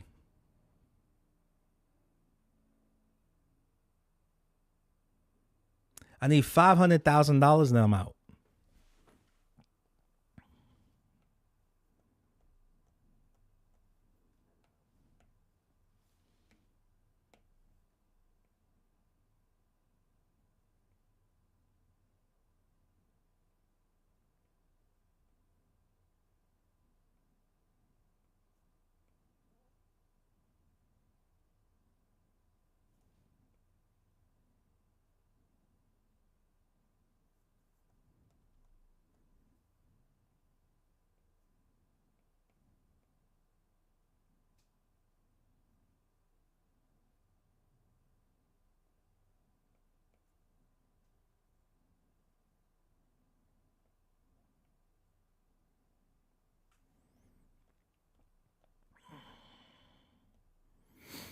You know what I mean? Cape Town, South Africa, that's a possibility. You know, the Congo's a possibility. You know what I'm saying? There's a few places. You know, there's a few places, man. There's a few places.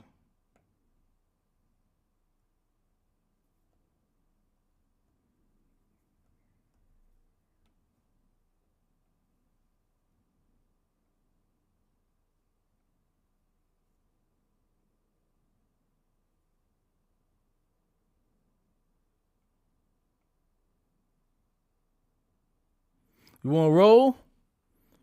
Jamel, you want to roll? yo, Brandon, you want to roll?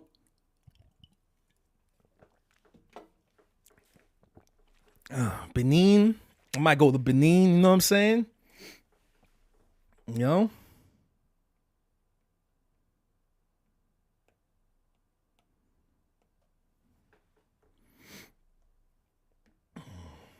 out. Got it right there. The Back to Africa. What more?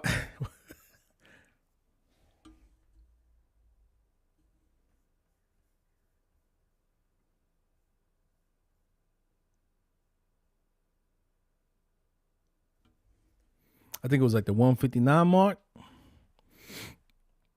Yeah, I'm out, man. I'm out. That's my I'm out, B.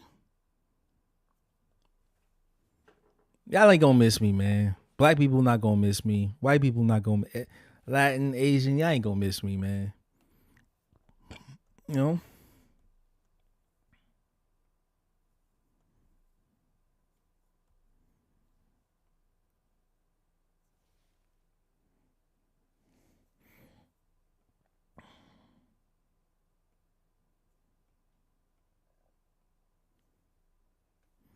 I don't have any idea what part of Africa my ancestors got taken from, but from is wait, let me read that over again.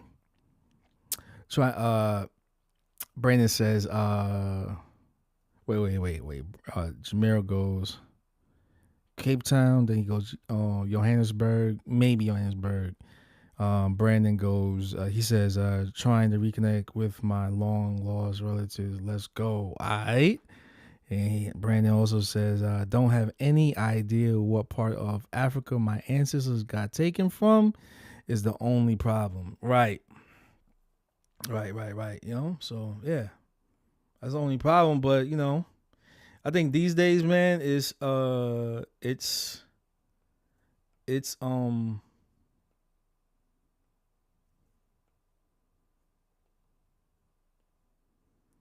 easier now, you know.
I'm out, B. I'm out. I'm thinking maybe I should just do the ship too. I'm good. I'm taking the plane, baby. Yeah, I gotta save up 500,000. It was like once I get 500,000, I'm out.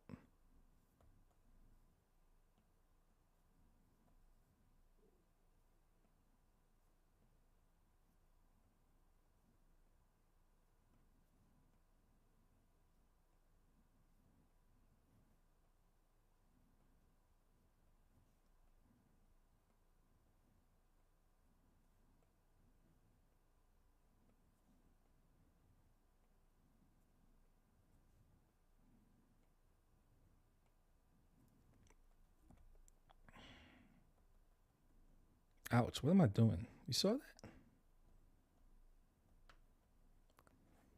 Yeah, that's my goal, B. I don't like those scales. Just a lot of ways to.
But that's my goal. That's my As soon as I said that, like 3 people jumped off. I'm out, man. They've been telling me, man, get the yo. I'm telling you, I see what's coming, man. I see what's coming, bro. I see what's coming. I was like, wait, what?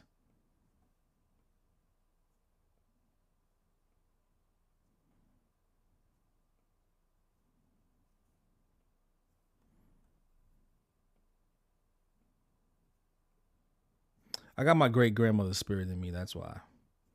My mom says, "Yeah, you talk like your grandmother, your great grandmother." I was like, "What? Really? What was she like?"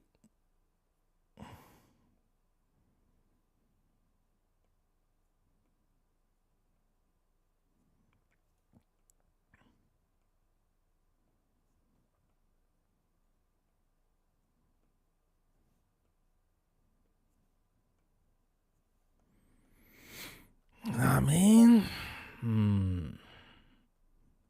like this. I like this Hannya, yo.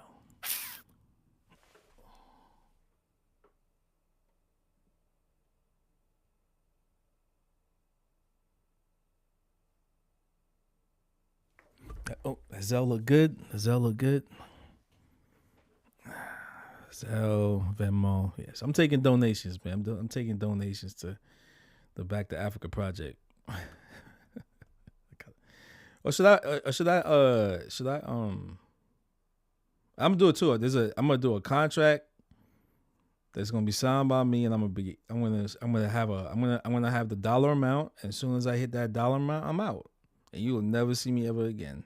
I'm out. I'm gonna take my family with me.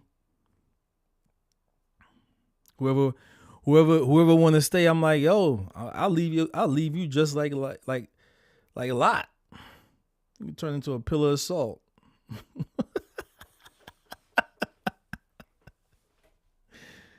I'm out. I know my kids gonna want to stay. You got the internet, man. You can talk to your friends anytime you want. We got satellite. You know what I'm saying?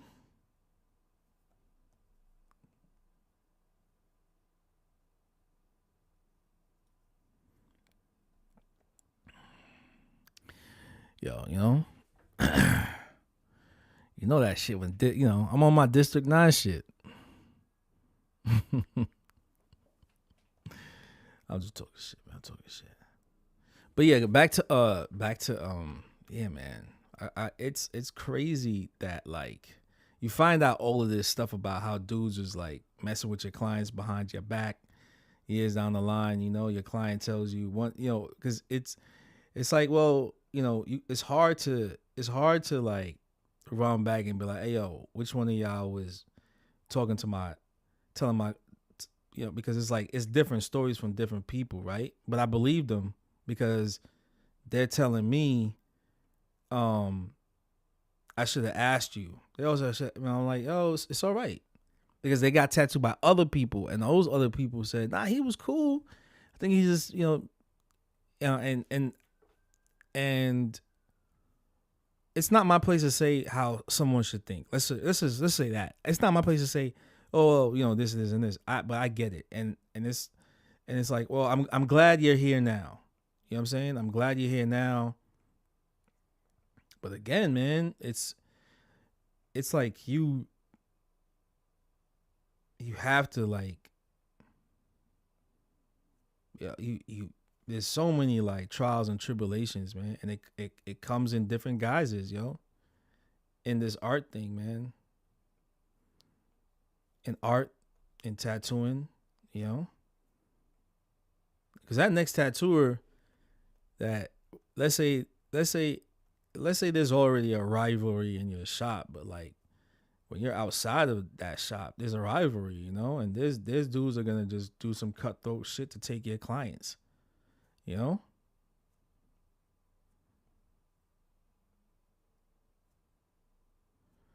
and it's me by myself, and I can't be on some throw bows with everybody every minute because I know I'm being done wrong, right? If I do that shit, I can't earn, and I go to jail, and I go to jail and I can't earn. You know what I mean? So, and then my whole family suffers, right? Because you know them bitches will just want to press charges and shit, right? Because it's like they get what they want, you know what I mean? 10 times over. And they don't care, you know? And again, you just gotta play it smart. You gotta really, really, really play it smart. You know when to fight your battles and shit. You know when to fight. Know when to say it.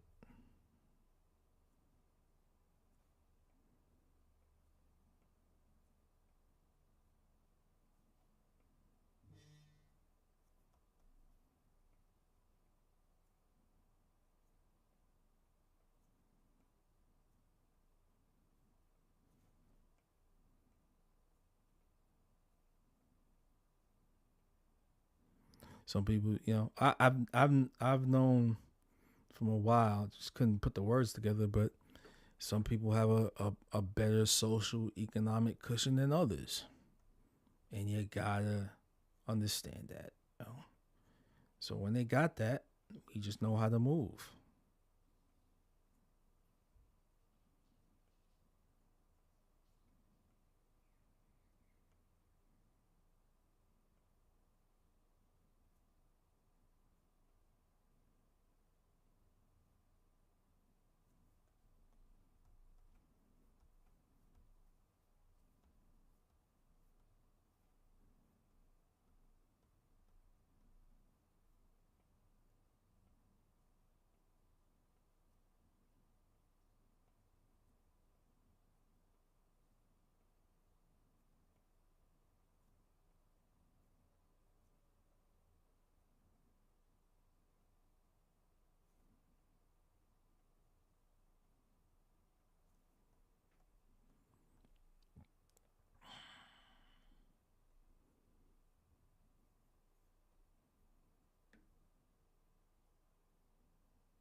Oh snap! I didn't even do this part of the body. Oh,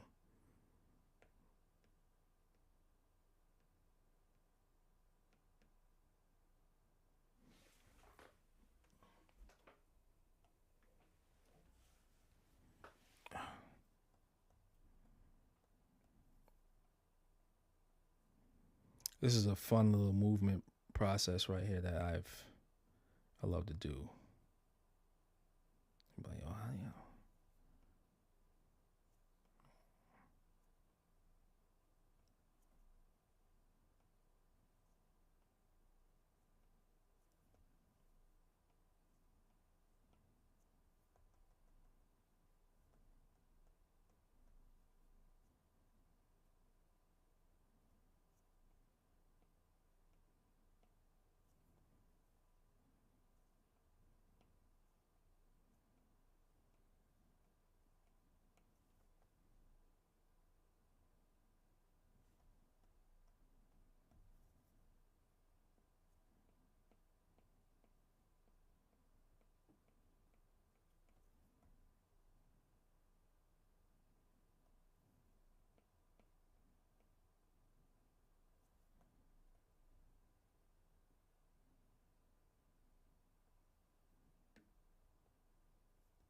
yeah, you just catch something at the last.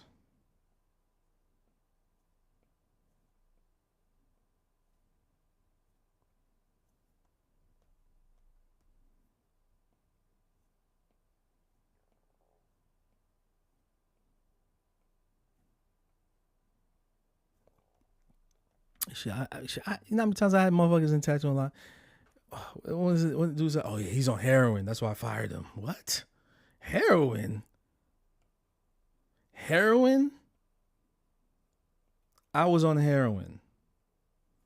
You know what? You know how people look on heroin? They talk like this, man, all the time, and they got those glazed over eyes and shit. You ever see a nigga that? You ever see a person that used to do heroin? What they look like? You know what I mean? Heroin. I did heroin. Word.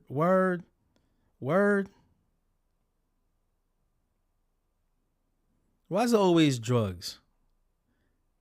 Why is it always drugs though? Why is it always drugs, huh? Why couldn't it? Yo, he struck it rich, and he started acting cocky, so I kicked him out. Why? See, it's never that shit, right? So as he did drugs or he was stealing, it's like the same shit. It's like, oh man, and niggas and people fall for it all the time, and you gotta say to yourself, yo, you fell for that shit, the drug stealing shit, really? Come on, man.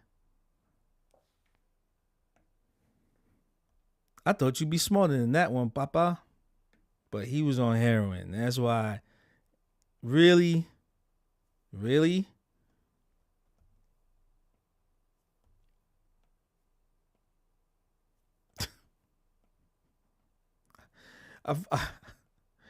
Hey, yo, when I heard that shit, I looked at these dudes like, yo, I look like I'm on heroin.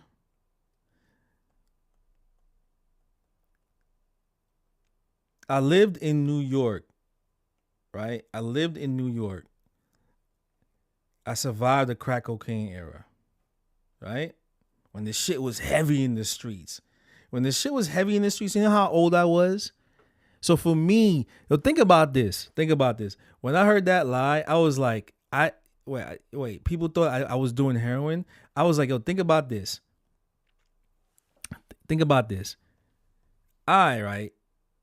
I grew up in New York in the crack cocaine era when the shit is heavy in the streets. And I saw some of the most beautiful people doped up. You know what I'm saying? Beautiful people go from whatever, this doped up. You think I myself is gonna just pick up a drug, just go right and go buy heroin. Now, I'm not saying it can't happen, because this shit can happen to anybody.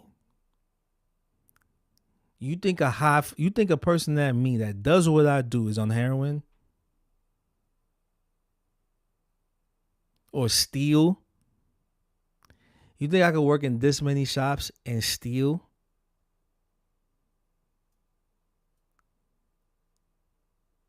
If you could believe that, you're the dumbest motherfucker on earth. Like, you like to be lied to then. Like, you're sheep. You gotta understand that you got some type of high functioning sheep brain that I'm gonna pick up a drug habit. Like, I'm conditioned to walk. Yo, when I heard that shit, or another. Oh yeah, no. They use dirty needles up there.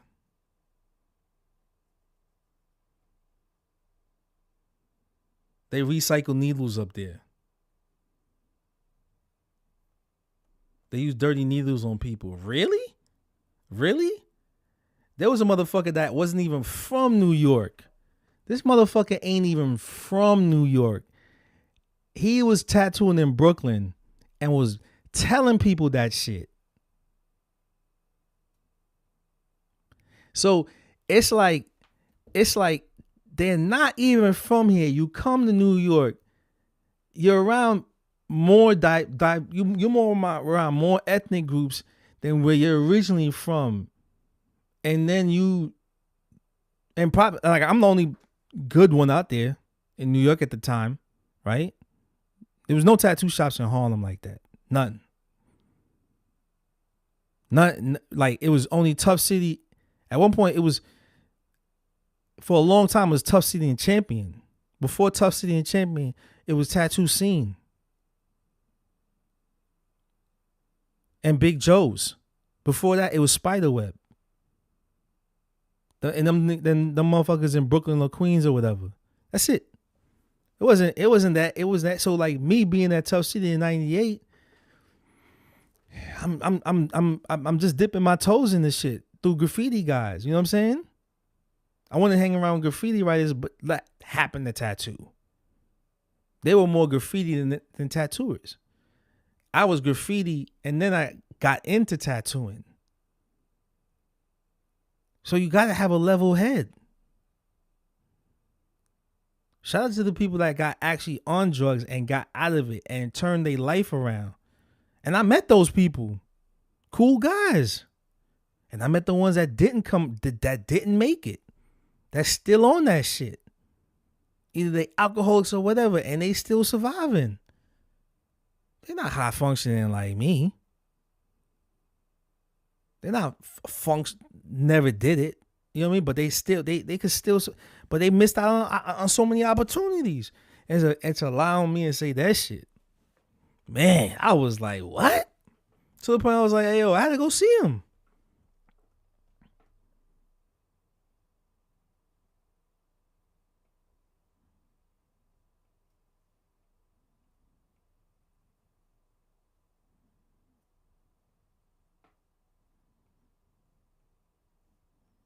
This shit is comical, man. It's fucking comical. It's like to me, it's like a commercial where these like different corporations just like talk shit and it talk shit on each other because you see it now.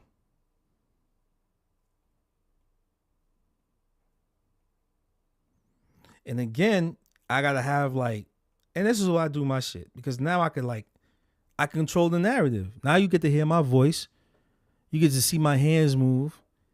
And if you still believe all that shit, then, you know, that sheep brain of yours is working really well. And bless your heart.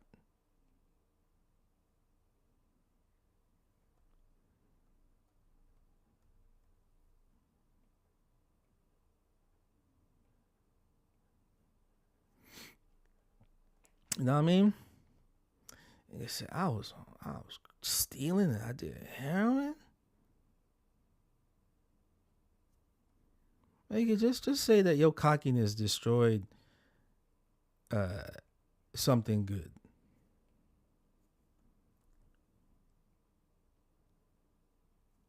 I saw through the bullshit, man. Sometimes you gotta see through the bullshit that people do and shit. And that shit just you just draw your conclusions from that. Motherfucker said I stole shit. Why, nigga? Steal what?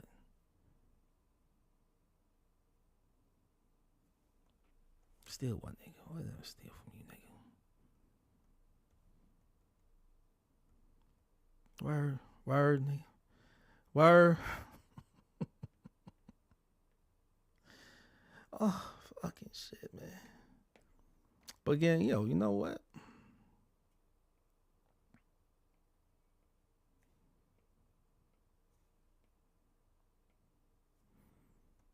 Now, don't get me wrong. I was on bullshit time at one point in my life, man. I was on bullshit time, man.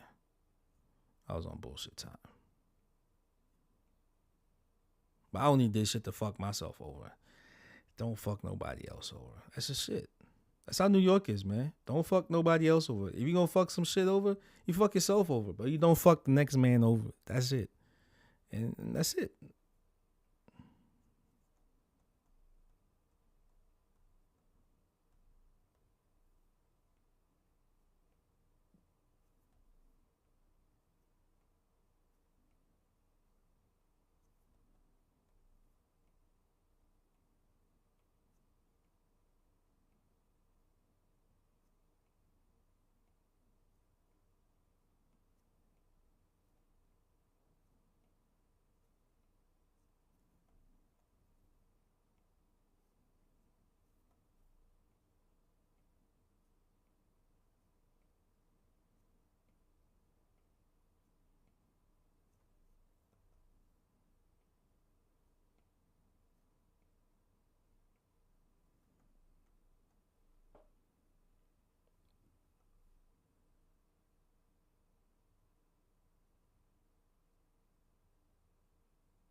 Jamel asks, yo, did you mentor Anderson Luna? That's my homie, man. Mentor is kind of iffy. It's a tricky word. We guided each other, man. Like we worked together in Harlem. So I knew Anderson. I met Anderson when he was like 15 years old. And I tattooed him when he was like 15 too. You know what I mean? I tattooed him mad young. Some people on trip. Oh my God, I can't believe it. Yeah, I did. I did.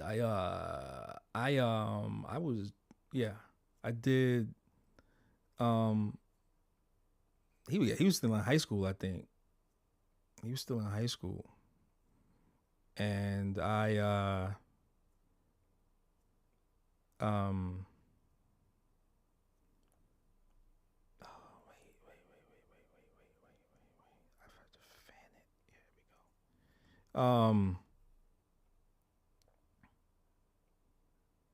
did this like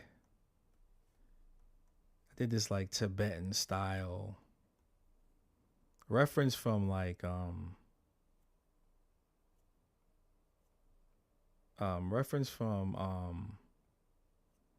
this book I had, like it's like a Buddha is. It was like these books I had from this bookstore, Chinese bookstore. It was in Chinatown, New York. Yeah, that's my dude, man.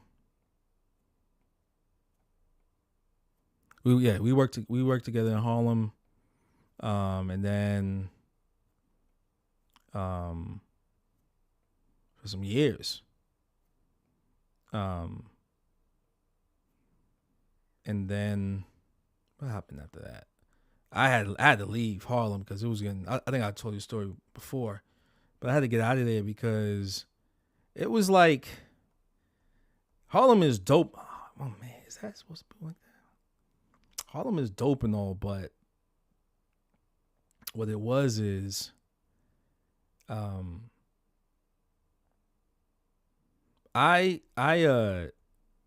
this is me fucking myself over that, and I didn't want to fuck anybody else over, but like I felt like I bounced back from leaving Invisible. I was talking to these guys at work yesterday about leaving Invisible and stuff like that, and why I left and shit. But at one point, again, I'm telling you, man, being the only black tattooer, you're going through worldly bullshit from other people, you know. And again, this is a very competitive shit, and I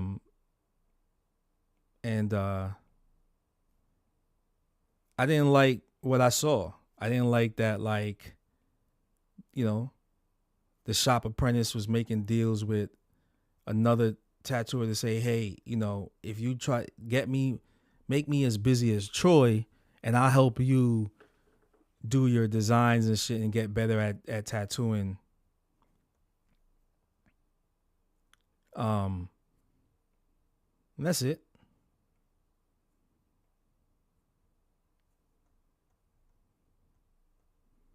But mentor, like, no, I said, you know what it is? It's just like, we just talked art. You know, I liked Anderson because the kid could draw. Like, what you see him do here now, like, tattooing kind of like stagnates you into like finding a style, but he can draw. Like, he was doing like figurative shit, man. That I was like, hey, yo, it's crazy. It was a dude sitting on a rock and somebody threw a stone and hit him.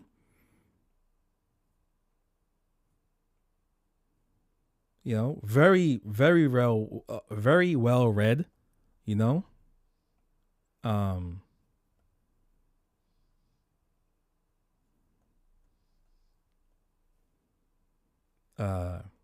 He's intellectual, man. You know what I'm saying? And it was good. Me and him, like, you know, good art energy, you know. And I just kind of left because, man, I was tattooing the right people, and it was around the time I cheated on my wife, and I felt like I had to get out of that shit. And then like certain neighborhood people were like coming around way too much, and I was like, I gotta excuse myself, which is, I didn't have to. I didn't have to go that route. I could have. I could have stayed and like really like apply myself and push the shop more in the direction that like it would have, would have been a powerhouse up there, because it was coming into that, it was coming into that. And I think one of the things too is when you're making waves, you don't know who's coming. You don't know who these waves are, you don't know who these people riding these waves. But it was big enough that like certain movers and shakers were coming around, but like they're not gonna tell you they're movers and shakers, they're not gonna tell you that shit. And I had a lot of bad habits too, man. I love women, man. I love women. So like, it's why I move like the way I move out here now. Like I can't, I have self-control. I had to really like push self-control. Like, it's she's more than just something to, to take home, you know what I mean? And that was it, like,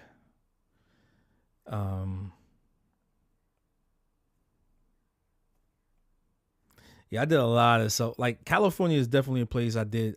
I'm glad I came out of here. I came out here because it was a lot of self-reflection, a lot of self-reflection stuff that I got to teach my son, like how he should move and what he should do, because it could, like think of that person that you like has a conscience, and you have a conscience, and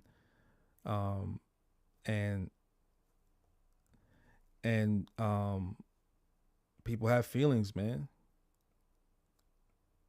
and that's it, really. I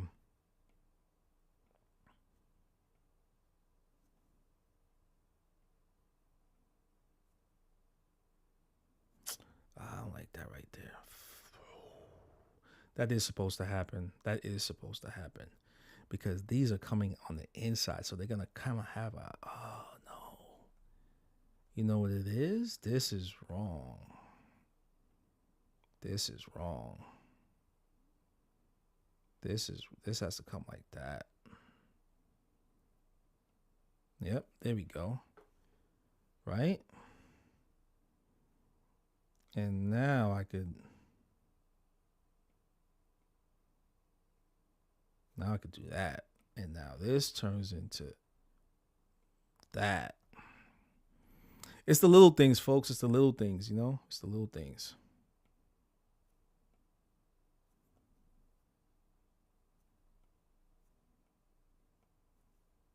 Why is Bon Jovi in my head right now?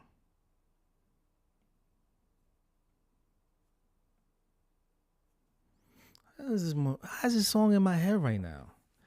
I wish we could see more photos of that joint. Of what, Black Ink? What, back in the day? Yo, man, I wish we had. I always had like there's that picture of like we're all in the back. I gotta find it. I gotta find my book. I gotta find my I think I got it here. Wait.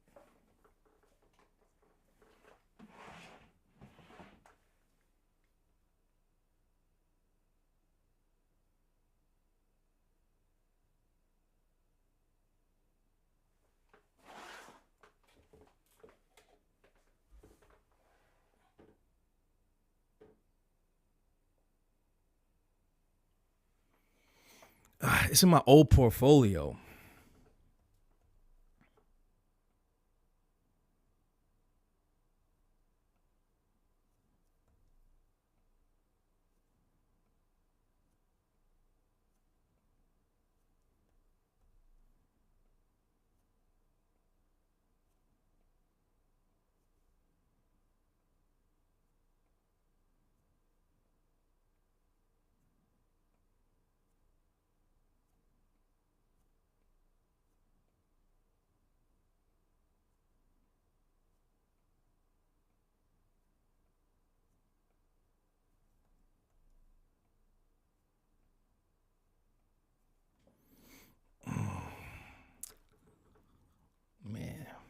That was wild, B.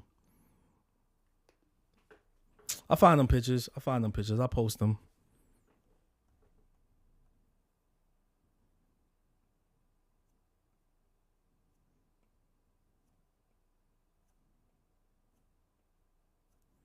Yo, we like what you see on what you see on TV is tame. We didn't have no shop drama. It wasn't like that drama shit that they feed people, man. But like we were tattooing people in Harlem that like nobody like. I mean, there's dudes out there with like there's I was doing back pieces, sleeves. Yo, I'm not saying it's me, but we were doing sleeves. We were doing back pieces. We were doing all type of shit. We're doing all of that. There's dudes walking around with, there's girls, walking around with shishis. They got dragons on them. They got snakes on them. They got all this shit. You know what I mean? Like, just stuff that you would only see in like, you know, other areas of New York and Long Island. My whole thing was like, oh, you see that shit in Harlem? Yeah, that's them. You know, like it bothered me that like Dame Dash is from Harlem and he's going all the way to Long Island to get tattooed by Mike Rubendahl. He's like, yo, come see me, bro. That's how I was. I was on that type of mindset. Hey, good. Spend your money over here. The fuck you doing? You know what I mean? That's how I was. My brain was like that. You know? I was on that type of time. You know, like I was on that. I wanted to do that in Harlem. I wanted that to be in Harlem. You know, I wanted that shit to be there. You know, I wanted to be the one to do that. There's probably dudes that, you know, they walking around with this shit now.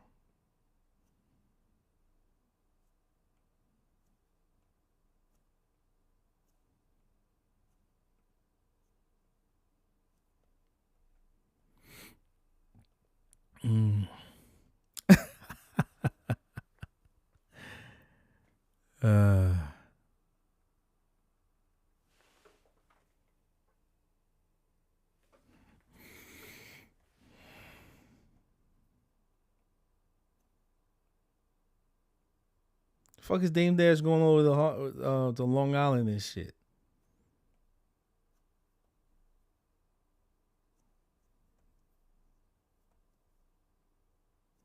We had these backyard parties and shit. I wanted them to do that. I wanted them to like. I don't. You know, I didn't watch Black Ink, so I don't know if they did do that. But like, yo, you know, we were known to have like these backyard parties. We didn't do no block. We did. It was more of like a private event, and it kind of made it more. It made it more sought after because we would have these parties, and you getting tattooed at the same time. And then I'll be tattooing this girl. She's naked. And dudes is, you know, this is how you know dudes ain't really getting buns like that. He's be acting like they getting buns, but it's like, you never seen a naked girl before? Come on, man. She's naked, so what?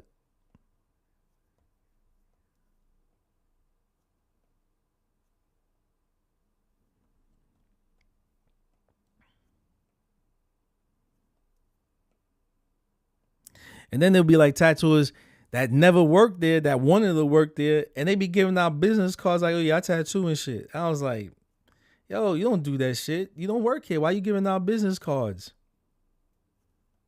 You know, like shit like that. Shit like that irked me, man. Like, bro, you like,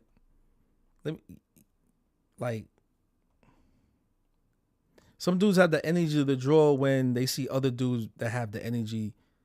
It's like this. It's like you got that talent. Sit your fucking ass down. If you know you have like some type of drawing talent from a young age, right? Why didn't you apply it? Well, because you got distracted by the other shit. You got distracted by other things. And so you didn't see any money in it. But as you start getting older now, when you're in your 20s or your 30s and it ain't like you're a teenager anymore, now you want to apply yourself. But I've been applying myself since I was younger. I took those bruises. I took those bumps. I took all those social um um um taunts.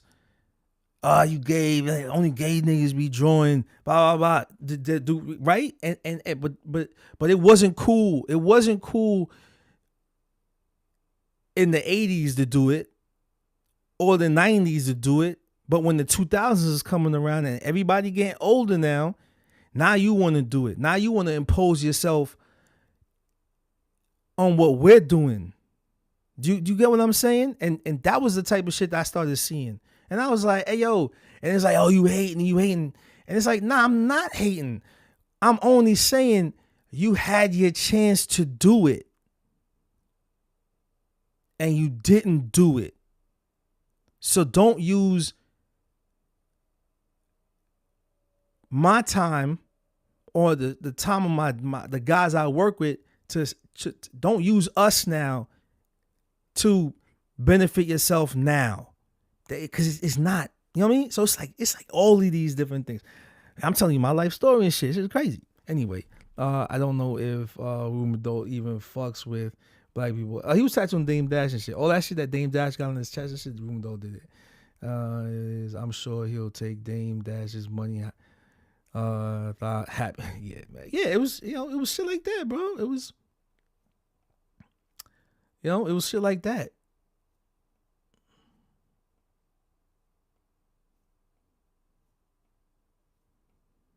Shit like that got me tight. Shit like that got me tight, that it's like, now I'm over here doing it. Me and my peoples is doing it. I shouldn't say now I'm doing it. Now that me and my peoples is doing it. Me, Anderson, Bo, we over here applying ourselves. We're making waves. People are talking about us. And now it's like, oh, we gonna hang out over here now. And once motherfuckers want to come hang out, guess what happens? Guess what happens? We know what happens. Once they want to hang out, it's like they feel entitled.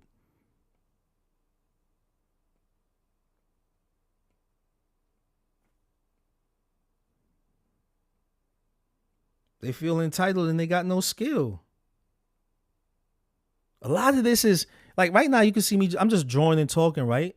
But a lot of this is just, it's more mental. I draw so much. I could hold a conversation and do this shit. Pure concentration. I'm still conscious. I'm still concentrating.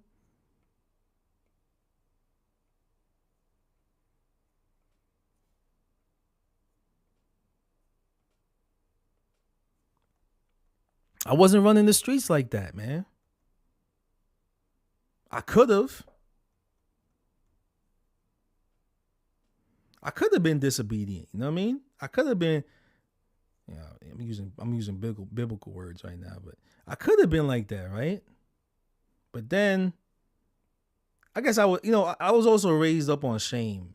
You know what I mean? Shame is a big thing, man. So, my family was always around and shit. So that's what anchored me to do right more than ever. But like that's what really got me, man. That's what really got me, and it's like, even though I see it, I'm expecting everybody else to see it, and it's just like, nah, man. And it's not like I own the shop. I don't own the shop, but like, who are these? As my man Star would say from Star Radio, who are these nondescript motherfuckers coming around, man? Who are you, man? What are you gonna do? And it's not like they got any discipline.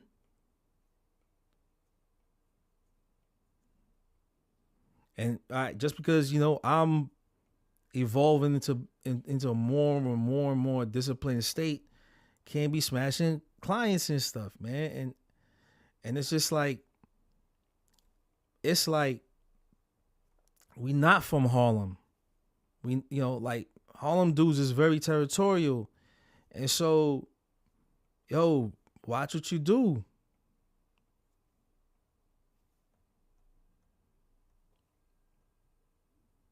I tattooed this one dude. Oh, man, why can't I get this right now? Let me concentrate. Give me some. Give me a second. Let me try something. That's it. There we go. I got it.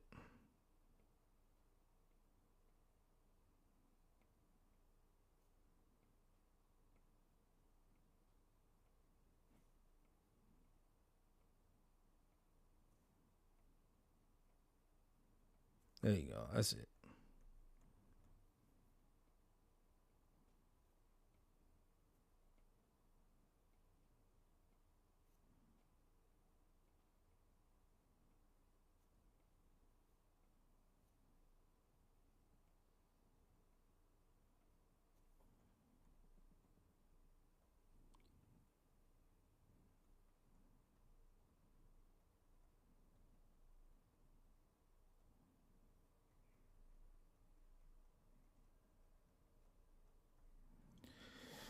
I want to see something.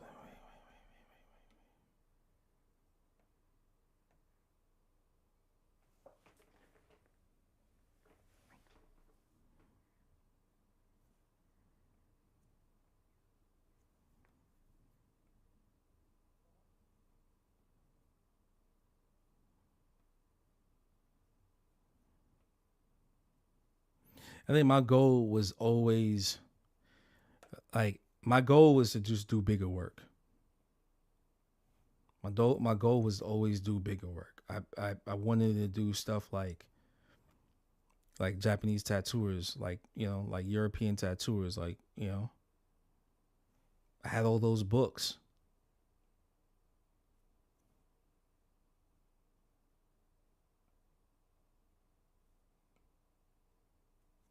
I had all those books, and I look at them all the time, and I wanted to be like those guys, and that's what was pushing me. That's what was pushing me, man, to be able to do bigger stuff. And I was like, and it was saturated in New York at that time too. It was just a lot of tattooers, and I knew it was gonna be just as bad out here too, but there weren't. I just knew that there was I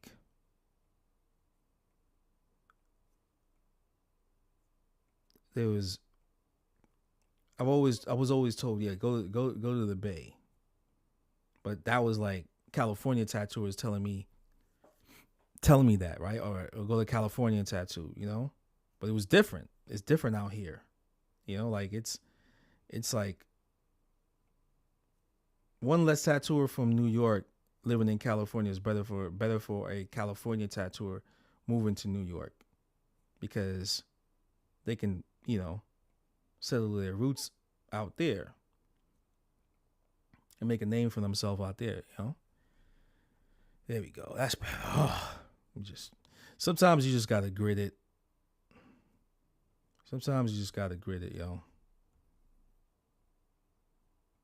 And I knew a lot of tattooers that did that, and see, that's what I'm doing wrong.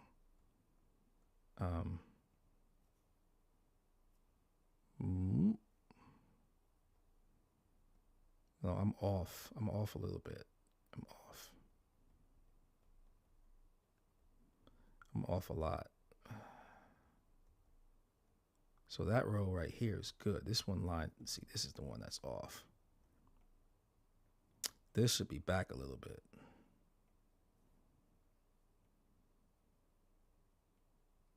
Right, there we go. And then this here. This here, right? Now, the reason why this is giving me a little bit more trouble is because it's moving forward a little bit. It's a like you're looking at it from the back end. And so there's gonna be this angle that you have to come up this way. See, that's why I gridded it that way, Now, this is not that. It's not that perfectly rounded, but we're gonna work that shit, bitch. Let's work that shit. Work this shit. We could do this. We do that. Let's try that part for here, right? Let's flip back to doing that. And we're gonna see that. See how this one came forward too much? That would have thrown off the angles. That would have thrown off it. It's gotta be back like right here. See that? Because it's going in, right? So then we go here and then here. Like, see that? This shit right here. And then that comes, oh, that's coming out a little too much. Let's start from here. There you go. Start right there. Let's go like there. Let's go like there. And let's go like there. How's that? No. No, let's go back. Let's go back a little bit. Boop, boop, boop. All right. One more time.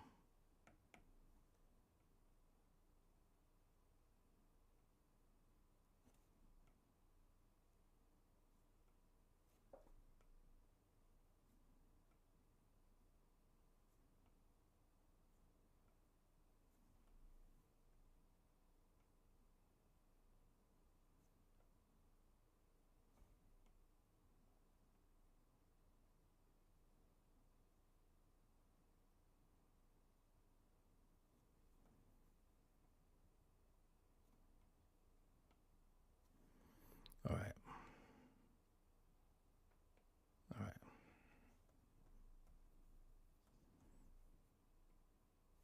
I got to push.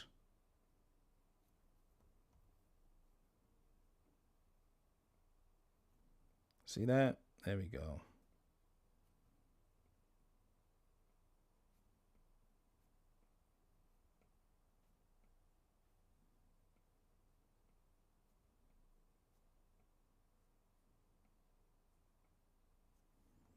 There we go.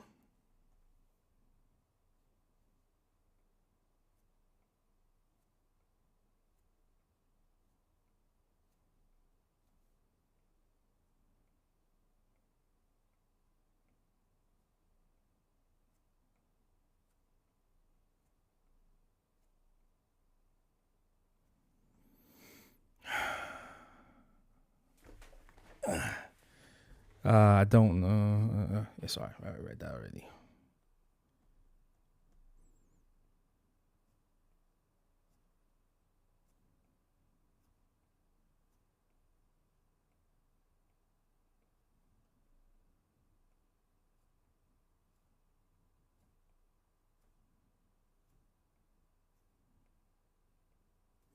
Erase and start over. Yeah, there we go.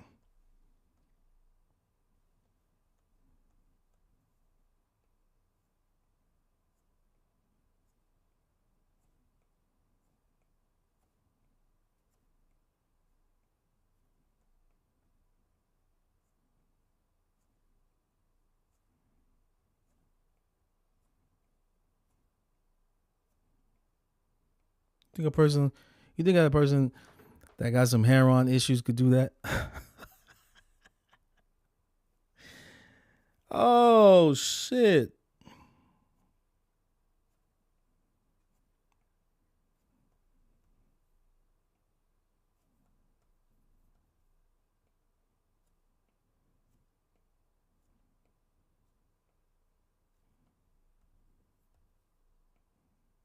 You probably watching this shit right now. Yo, write something, man. Drop a donation, yo.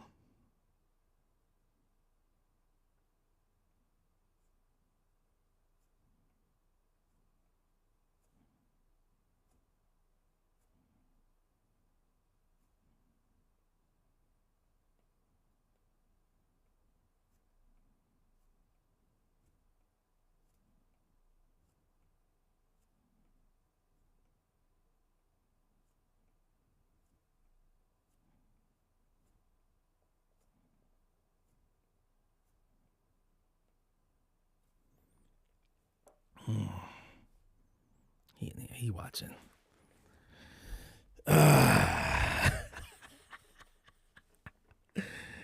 I'm petty. I'm not petty. And those scales on the inside are gonna be a little bit more tighter because it's just the angle it is, and I'm overthinking it. I'm not, you know, the physics size of the body of the snake is gonna be like that. You know, that's gonna happen. See how this is, right? Pow.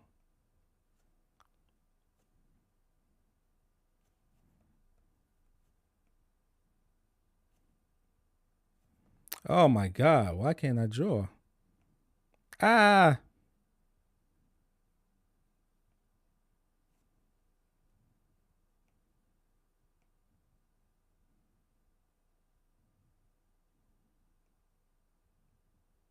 Oh my God, all right, all right, all right. Fuck it. You gotta, there you go.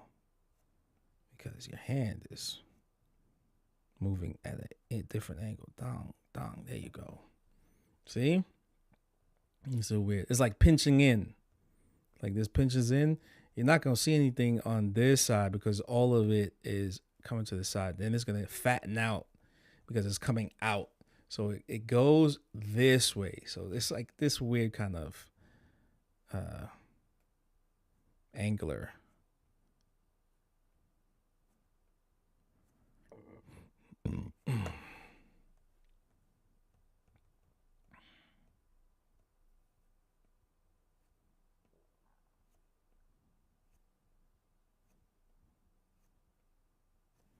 There, see that?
Oh my God, wait.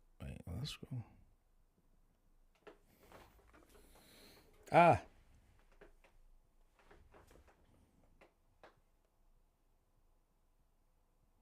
They're losing mass. They got tiny. Why is it getting tiny?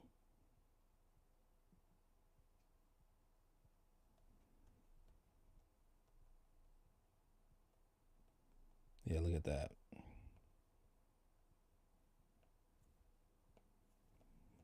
All right, let's try to push. I'm gonna push all the way around here. I'm gonna go with this angle.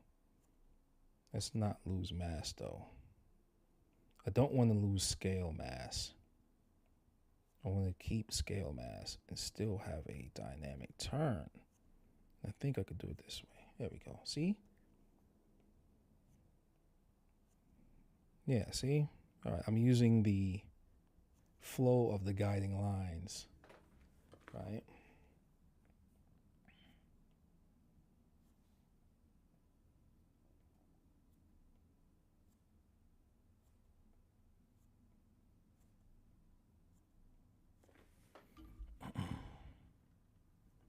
Ah.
All right, that's better. Yo, sometimes you gotta back and forth, back and forth, back and forth until you get it. You know.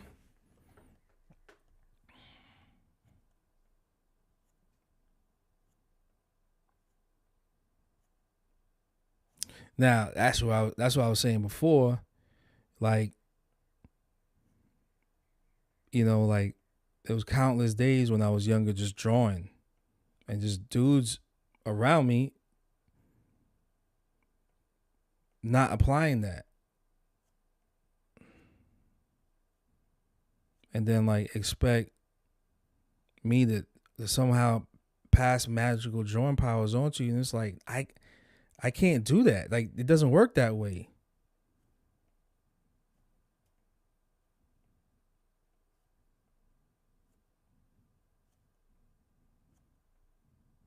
If I could go back in time, I would tell myself, yo, you're doing right.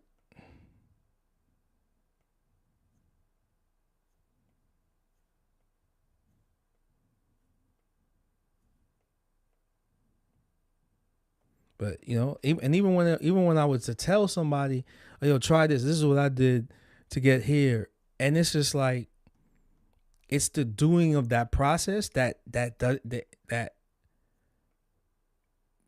you know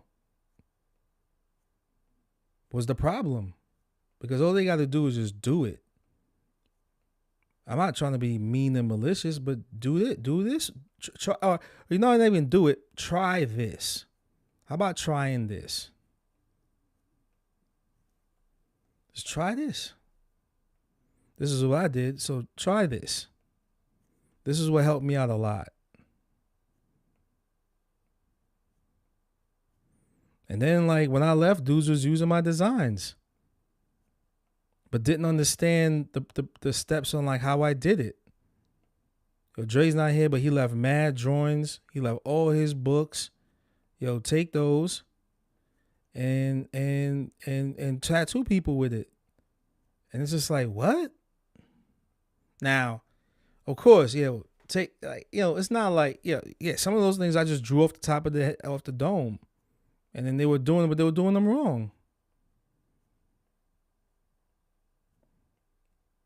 They didn't have the wherewithal, the finesse lines, or shade off the line and do this and do that to give it a certain look. These are all of these things I was sitting at home figuring it out. I wasn't going to the club. See, a lot, like, New York is probably one of the worst places if you don't have discipline. It's a fact. It's one of the worst places if you don't have discipline. And even if you have discipline, you're still gonna like fumble a little bit, but you gotta like know how to fumble. You know, like in skateboarding, some dudes just know how to fall really well. Like in New York, you gotta learn how to fall.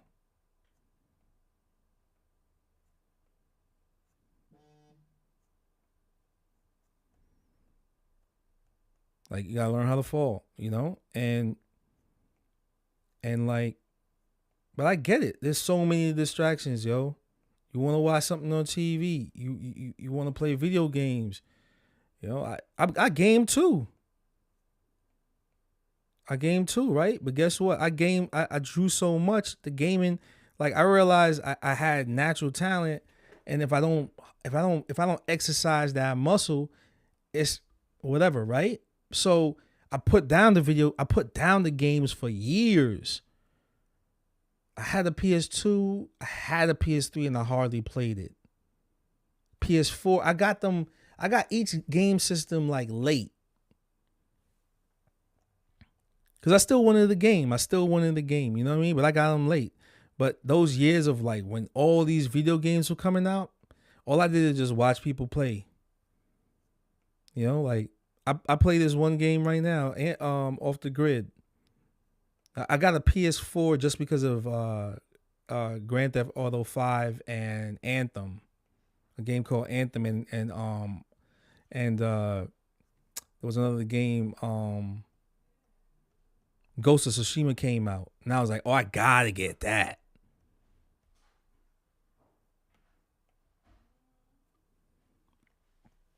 I gotta get that shit, but that's about it.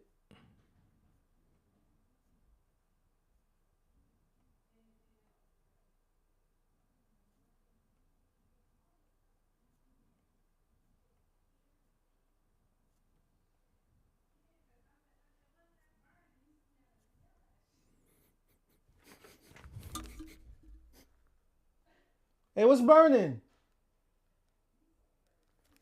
Oh, this neighbor across the street behind me and shit.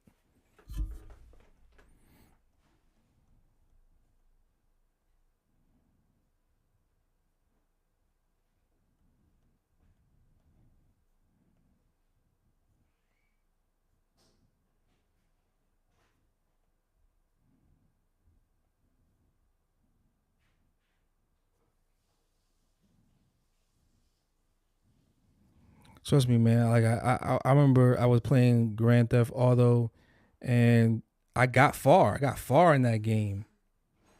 You know, I got far in that shit. And you know, I realized I had to like apply myself to, you know, tattooing. That was it. Hey, Why didn't you put that stuff away? I'm streaming right now. When I'm almost done. Ice cream sitting right here.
Sorry about that, folks. I didn't realize my wife bought ice cream.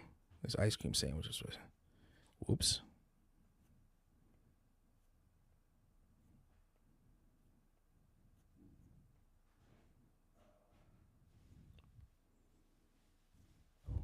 Almost fucked up the ice cream, yo. Oh shit. Yeah. So, yo, man, you can't pass on magical drawing powers. I mean, you can have the talent, but to do it, you gotta apply yourself, man.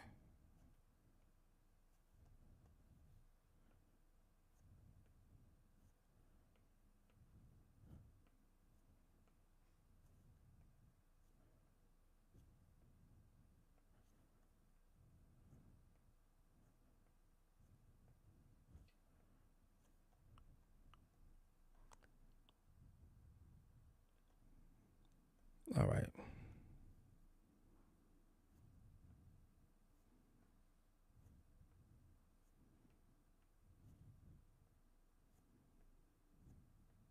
Oh, what is? Why'd they do that?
The little trick is you push off the tip and then you come on the side. So push off the tip. Wait. Push off the tip. Come on the side of it. Wait, why am I? There we go. I'll fix that. Tip, side.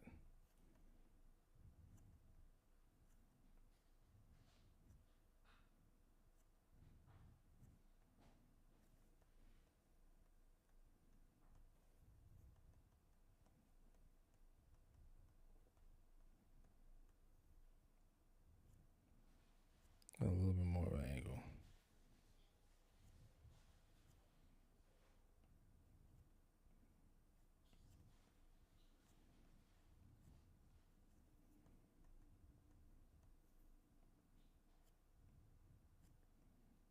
I could have done that shit, man. Fuck.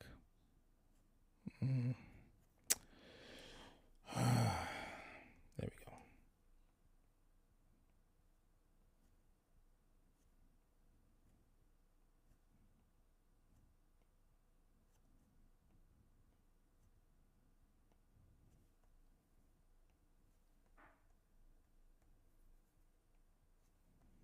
There we go.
There you go. I guess it's just nothing you can really do. It's just gonna expand like that. But I don't want to expand it too much. I know their scales separate a lot. That the scales are like actual flexible like that.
There we go.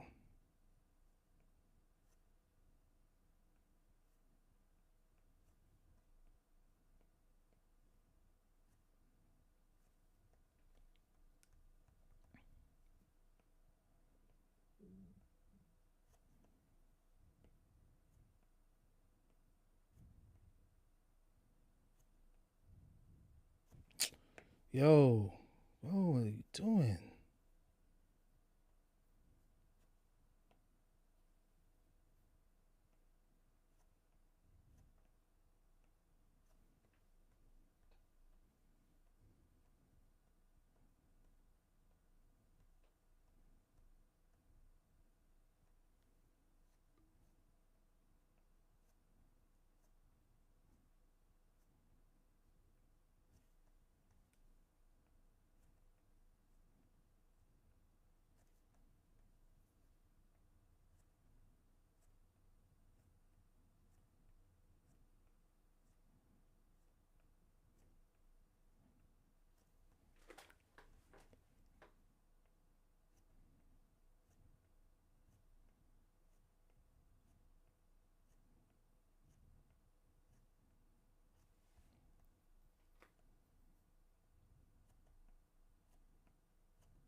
Yo, man.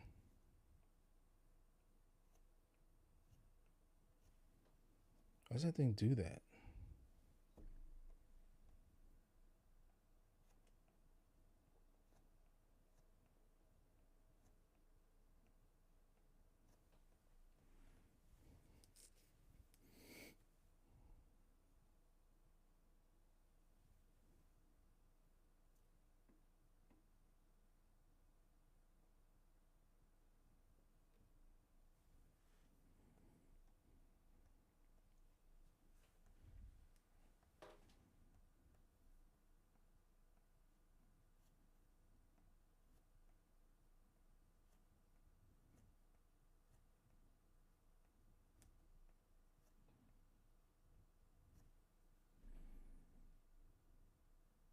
Stop.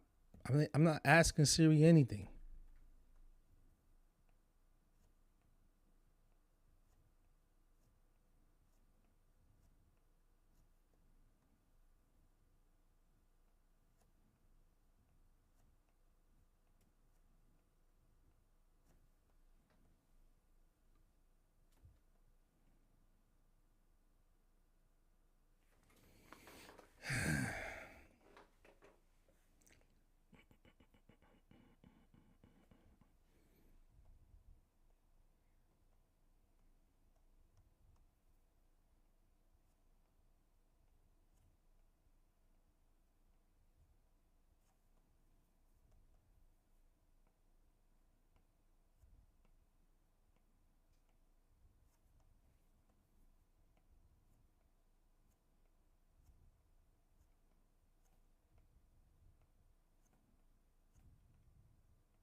All right, folks, we are coming to an end. We're coming to a funky ass end to this shit, man. Those top scales got me. Saw that? I was struggling. Top body scales got me, man.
Mm-hmm.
There we go.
All right.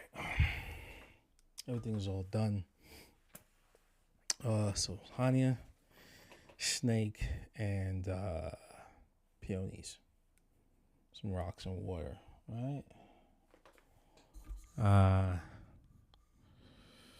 Yeah, I think I covered all bases here. You know, how to make it legible and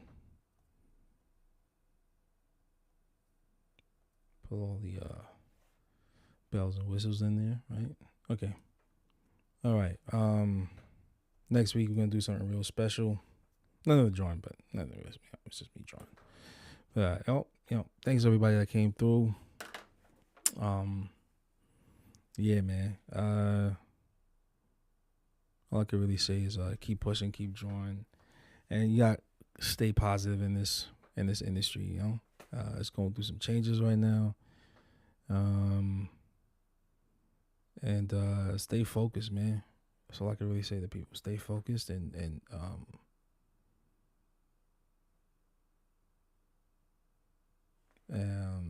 stay focused and apply yourself to this and you'll be good, you know. Maybe I'll add a little something in the teeth right here, right? Because it's just kind of looks a little.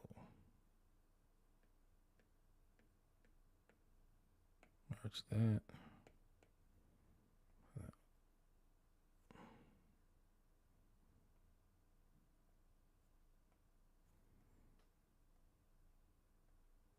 I'll keep it flat like it's wood. All right. Okay, folks.